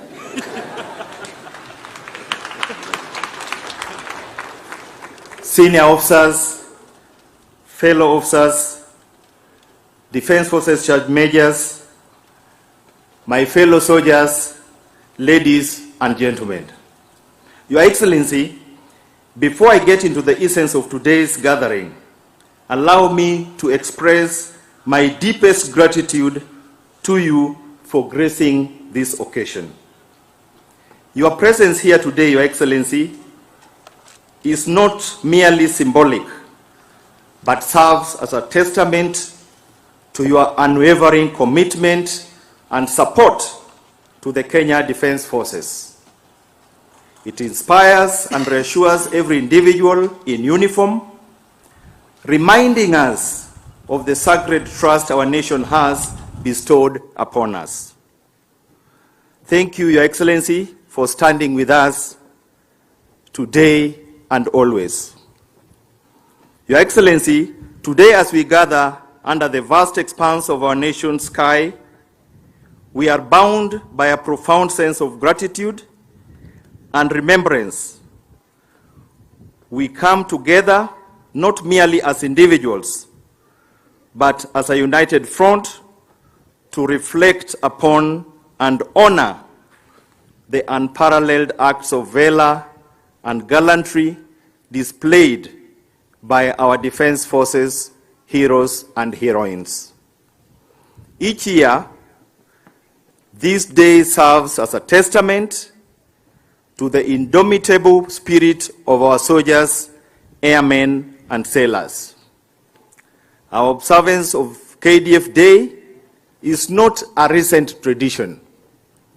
It holds a deep-rooted significance in our national memory. The seeds of this commemoration was sown back in the year October 2011, when our soldiers bravely launched Operation Linda Inchi. In the face of daunting challenges, they stood tall, their resolve unwavering, recognizing the importance of their sacrifice and to engrave the monumental operation into the annals of our history. KDF Day was established and has been observed annually since October 2012. It serves as a reminder of the fortitude and commitment of our defense forces and their relentless pursuit of peace and security for our beloved nation. In the face of adversity, a nation's true strength emerges not from its weaponry or strategic prowess, but from its unity and shared sense of purpose. A little over a year ago, that unity was tested, and we grappled with a looming shadow stretching its arms towards our motherland, the Al-Shabaab. Their intentions, brazen and malicious, threatened the fabric of our national security. But as they say, challenges are what make life interesting, and overcoming them is what makes life meaningful. Understanding the gravity of this threat, the three pillars of our defense forces, that is the Army, Air Force, and Navy, converged, each bringing its unique strengths, but all united by a single mission.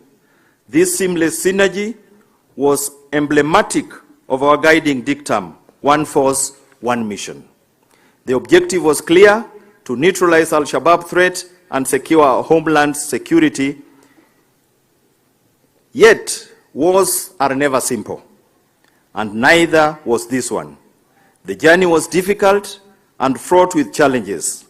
Our meticulous planning was met with unpredictability.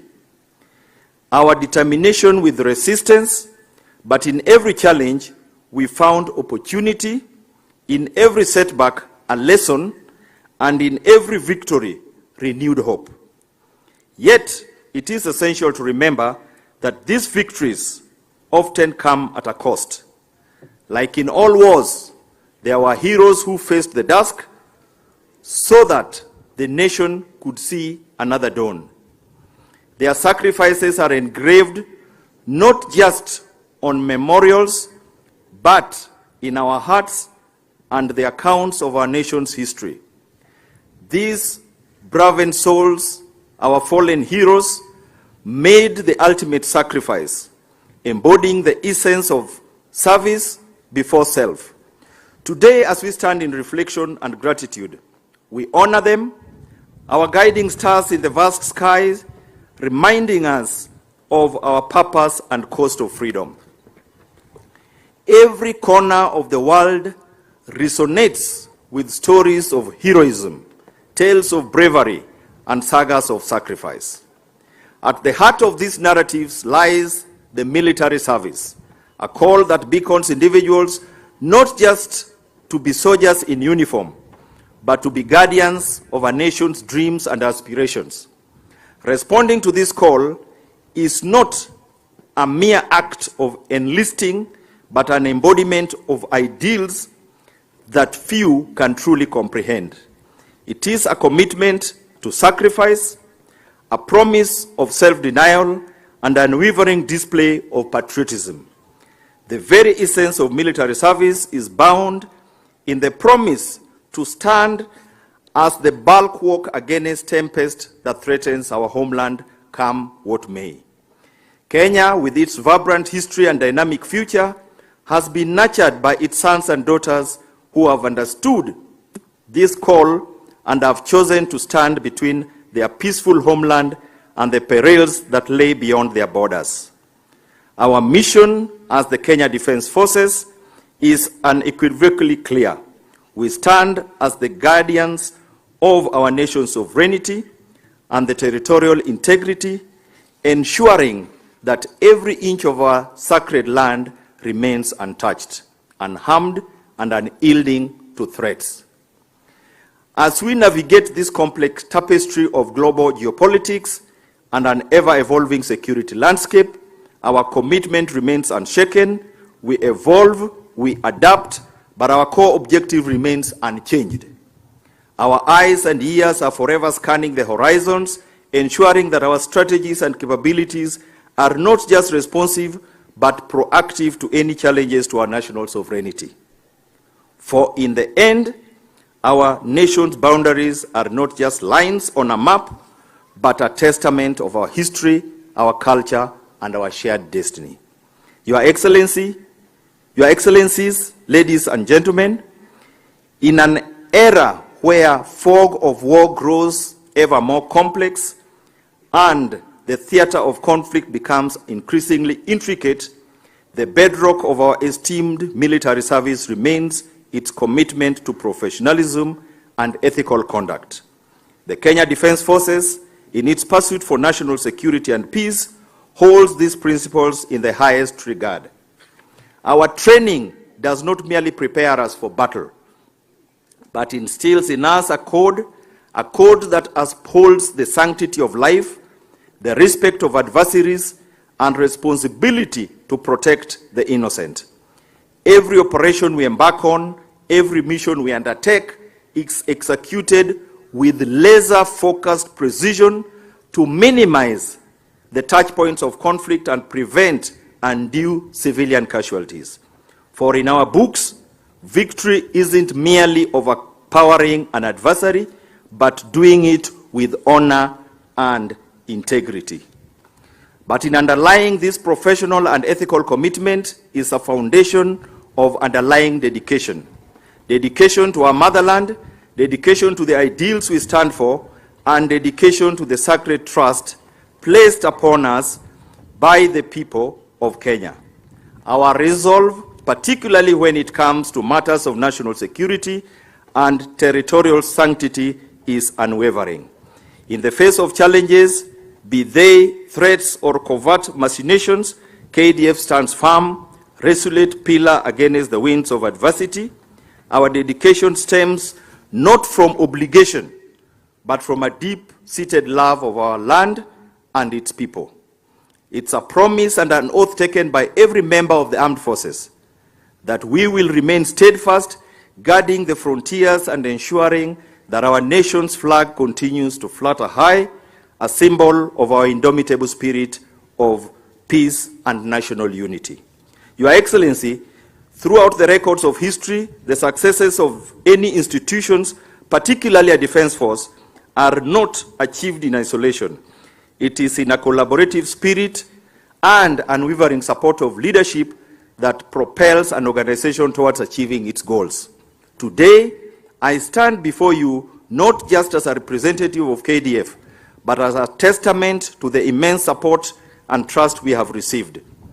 To this, Your Excellencies, the dedicated members of our national government, our heartfelt gratitude knows no bounds.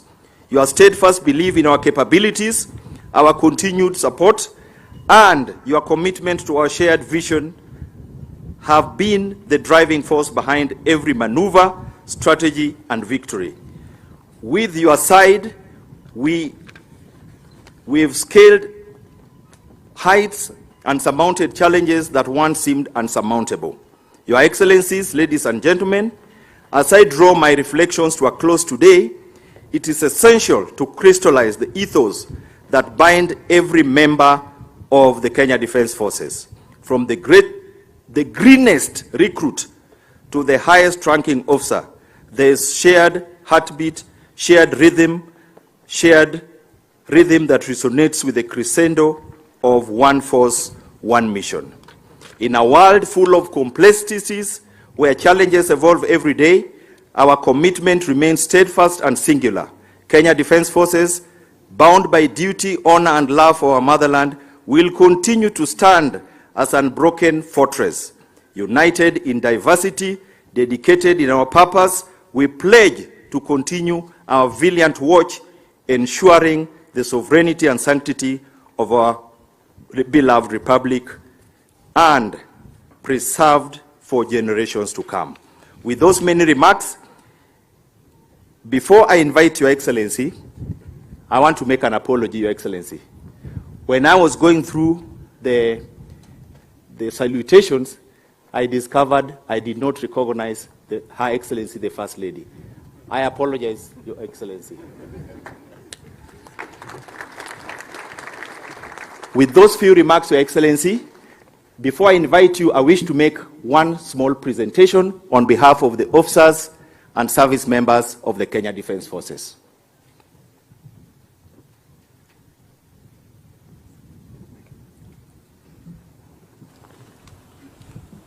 Your Excellency, sir, we present this pencil fine art drawing to you on the occasion of the 12th commemoration of KDF Day and on behalf of Kenya Defence Forces fraternity under the theme One Force, One Mission, Enhancing National and Regional Security.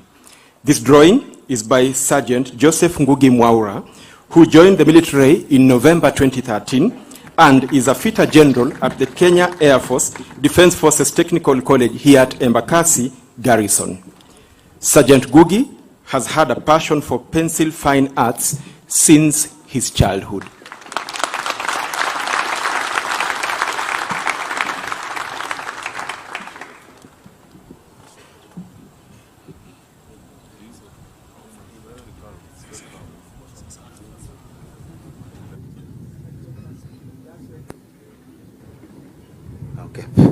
With that, Your Excellency, it is now my honor and privilege on behalf of the officers and service members of the Kenya Defence Forces to invite you, Your Excellency, to speak to your officers and servicemen. Your Excellency, the President.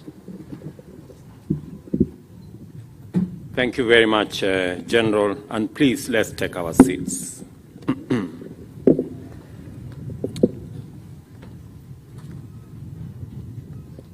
The Speaker of Senate, a Cabinet Secretary responsible for Defense, and Principal Secretaries, Chief of Defense Forces, General Officers serving and retired, distinguished guests, valiant members of the Kenya Defense Forces, family and friends. I stand here with a tremendous sense of gratitude and admiration, as well as pride and joy for the brilliant achievements, the fine example, and immense promise that our defense forces have provided and continue to demonstrate to our nation, our region, and globally ever since Kenya became a republic.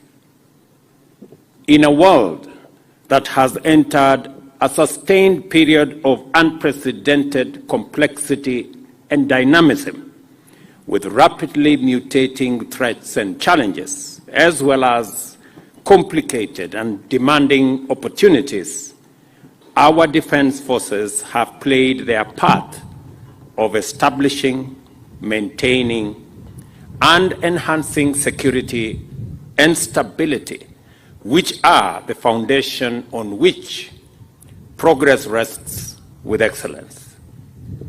The performance of our economic engine in our nation reflects the confidence of investors, entrepreneurs, and workers in the sustainability of our national security and stability. Capital, both financial and human, thrive under stable and secure environments. Unstable and insecure places are poor and underdeveloped, while secure and stable ones are prosperous and advanced. It is for this reason that we understand and appreciate the position of our Kenya Defence Forces as the foundational institution of our bottom-up economic transformation agenda. by executing your primary constitutional mandate of defending and protecting the sovereignty and territorial integrity of our republic, as well as your responsibility to complement disaster and emergency response and the duty to restore peace in any part of our country experiencing unrest.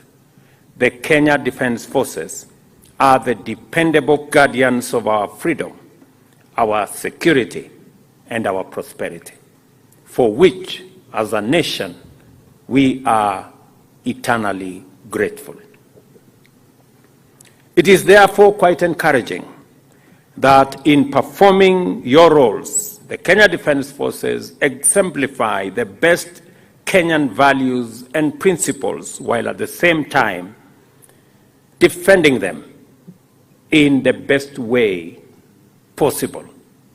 In every operation throughout the country, our officers have inspired Kenyans of many generations with their professionalism, integrity, courage, honor, and providing a much cherished model for many generations of Kenyans with their value-based and purpose-driven perspectives. In so doing, our defense forces have accomplished much more than defense and security. They have crafted a fine legacy that transcends success and defines true patriotism, unity, perseverance, resilience, and most importantly, discipline.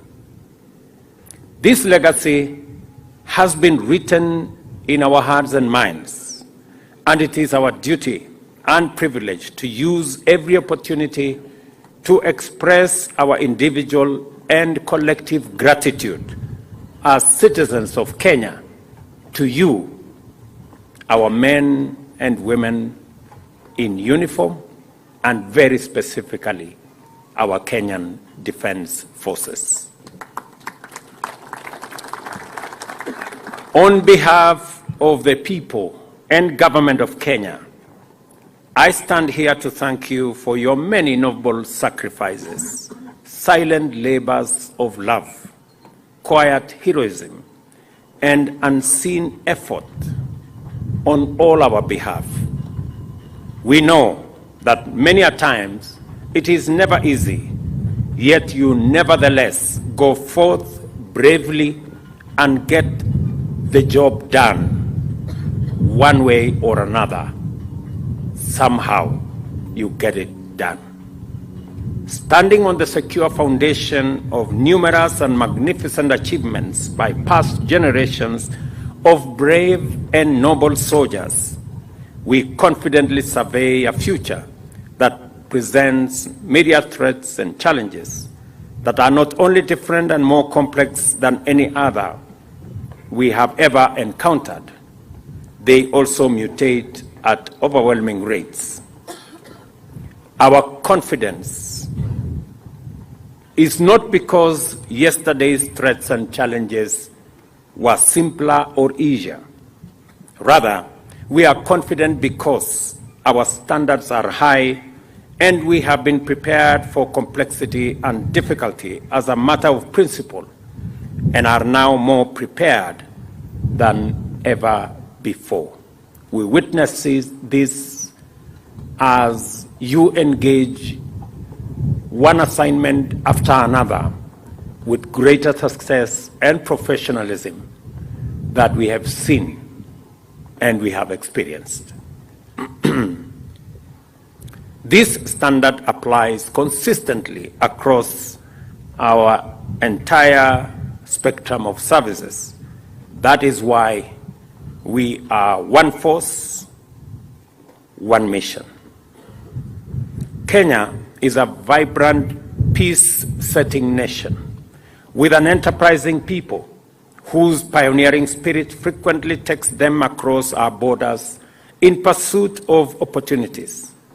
We are good neighbors in our region and committed members of the international community.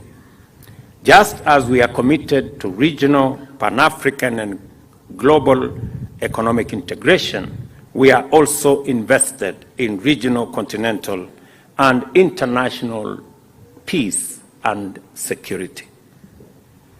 The realities of the contemporary international environment compel us to take a deep interest in the dynamics of globalization. Consequently, we are increasingly able to see above and beyond our borders with clarity, because our many shared interests facilitate alignment of perspectives and define strategic complementarities with those whom we share a common destiny. Our neighborhood's security and stability and development is our security and prosperity. Our continent's peace and growth is our safety and progress. Working together, therefore, is strategic common sense at all levels. Solidarity, goodwill, and good neighborliness are components of the best security strategy. This understanding drives our spirit of peacemaking, peace building, and peacekeeping, and the standards of performance which have earned our defense forces respect locally and abroad. Our involvement in peace initiatives beyond our borders has not only made Kenya a strong diplomatic peace and security brand, they have also enhanced both our capacity and profile while intensifying the momentum of our regional unity and integration efforts. Since attaining independence, Kenya has matured into a modern, thriving, competitive, and diverse economy, chiefly because it is a place of stability, peace, and security, which guarantee an environment for democracy and peace, innovation and enterprise, while attracting investments from both near and far. Our region is a formidable melting pot of opportunity, while our continent is the young green continent of the future. We have a duty to make our contribution to every effort to establish the necessary foundational conditions for industrial takeoff and economic transformation, the most critical of which is security. In that sense, the Kenya Defence Forces are guarantors of a prosperous future of opportunity, unity, and prosperity at home, in our neighborhood, and also abroad.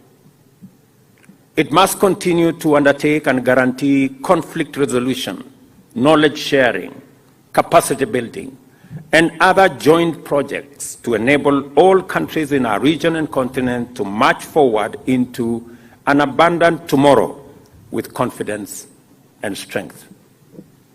The achievements we are celebrating today have by no means been achieved with ease. This commanding advantage, or this commanding vantage from which we project the inspiring prospects of an abundant future, was reached through honest labor, difficult progress, and patient struggle. The path to the present moment is paved with heroic sacrifices of the most selfless order. Let us all, therefore, remember those who have fallen in the line of duty and honor the ultimate sacrifice they have made in the cause of humanity, solidarity, national sovereignty, peace, and security. We must, and let me say again, we must never take it for granted.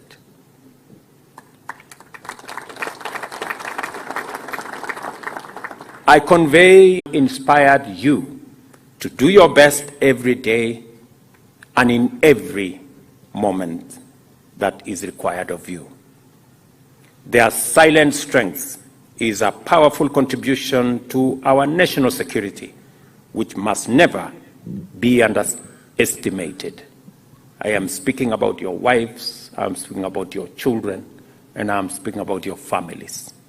They form a big army behind you to enable you make the sacrifices and the commitments that you do for the security of our nation.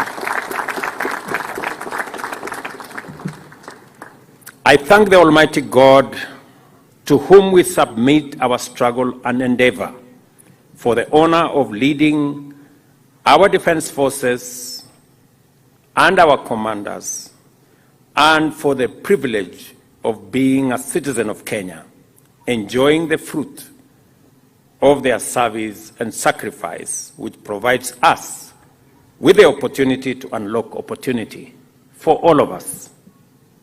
We shall complement the security assured by your effort with shared prosperity arising from the economy in every endeavor that you engage in. Let me just say two things as a sign of appreciation to our Kenya Defense Forces and our security agencies in general. As we execute our housing program, we have made a deliberate decision that KDF is going to be an automatic beneficiary of our housing plan.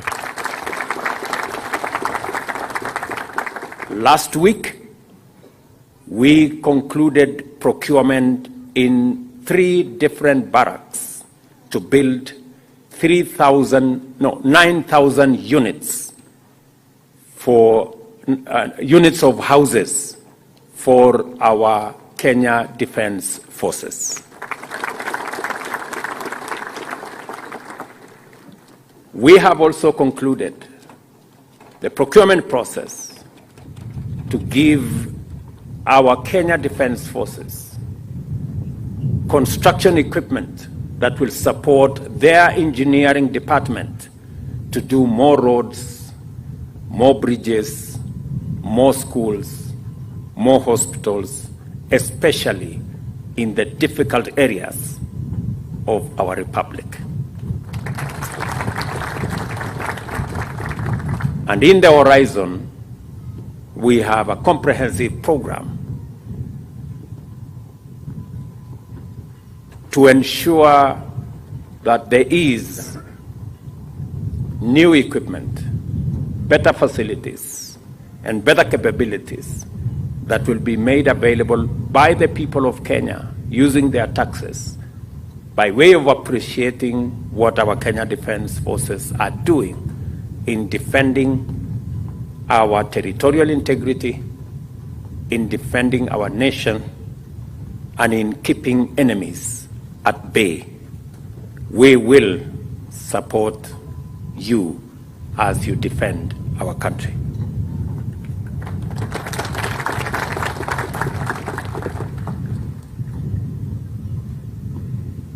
Let us therefore stand together and stride into the future with the confidence that we reinforce each other to do the best and take Kenya forwards.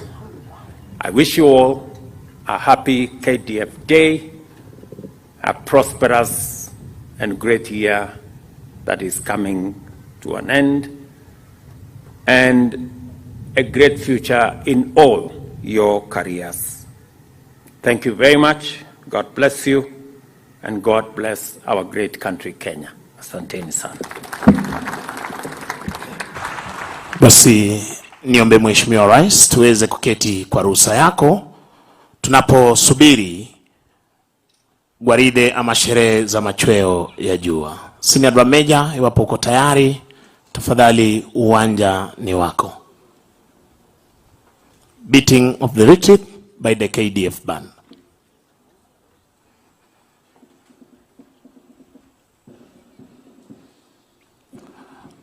Mheshimiwa Rais, hii leo utaweza kutazama kwamba bendi hizi zinaongozwa na kinadada kuanzia kwa mkurugenzi wa mziki, mwelekezi mkuu na waelekezi watatu. Tangia bendi hizi ziweze kuanza, hazijaweza kuongozwa jinsi zitakavyokuwa zinatuletea sherehe za machweo ya jua siku ya leo. Hii ni historia ya kipekee.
Mheshimiwa Rais, unavyotazama hivi sasa, mkurugenzi wa mziki Luteni Shalin Wamuyu akiweza kuchukua nafasi yake hivi sasa, tayari kutekeleza majukumu yake siku ya leo.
Mheshimiwa Rais, niombe kwa heshima tuweze kusimama kwa ajili ya wimbo wa Injili, wimbo wa kushusha bendera, wimbo wetu wa taifa na wimbo wa Jumuiya ya Afrika Mashariki.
Naam, hivi sasa mwelekezi mkuu wa bendi hizi, afisa mteule daraja la kwanza Mary Ekiru, akija kumwomba kwa heshima Rais wa Jamhuri ya Kenya idhini ya kuondoa bendi hizi uwanjani.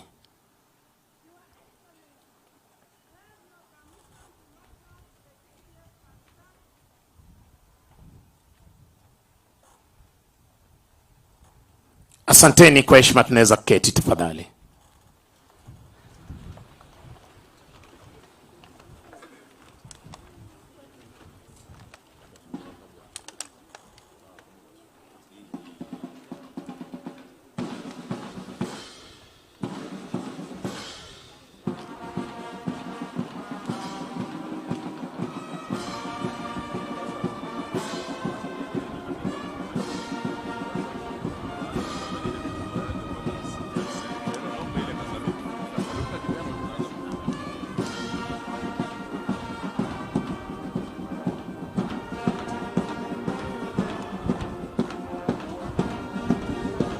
Mkurugenzi wa muziki jeshi letu la nchi kavu Luteni Shalin Wamuyu akiondoka hivi sasa baada ya kutekeleza wajibu wake mchana wa leo.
Asante sana Mheshimiwa Rais.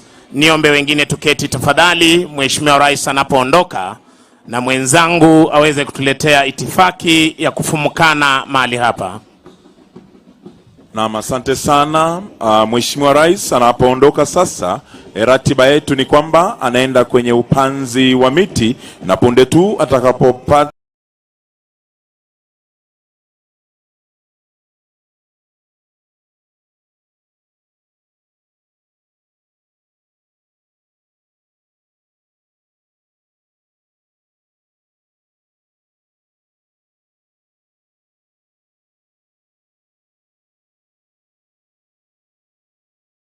kuweza kuwauliza na kuwakumbusheni kuhusu upanzi huo wa miti.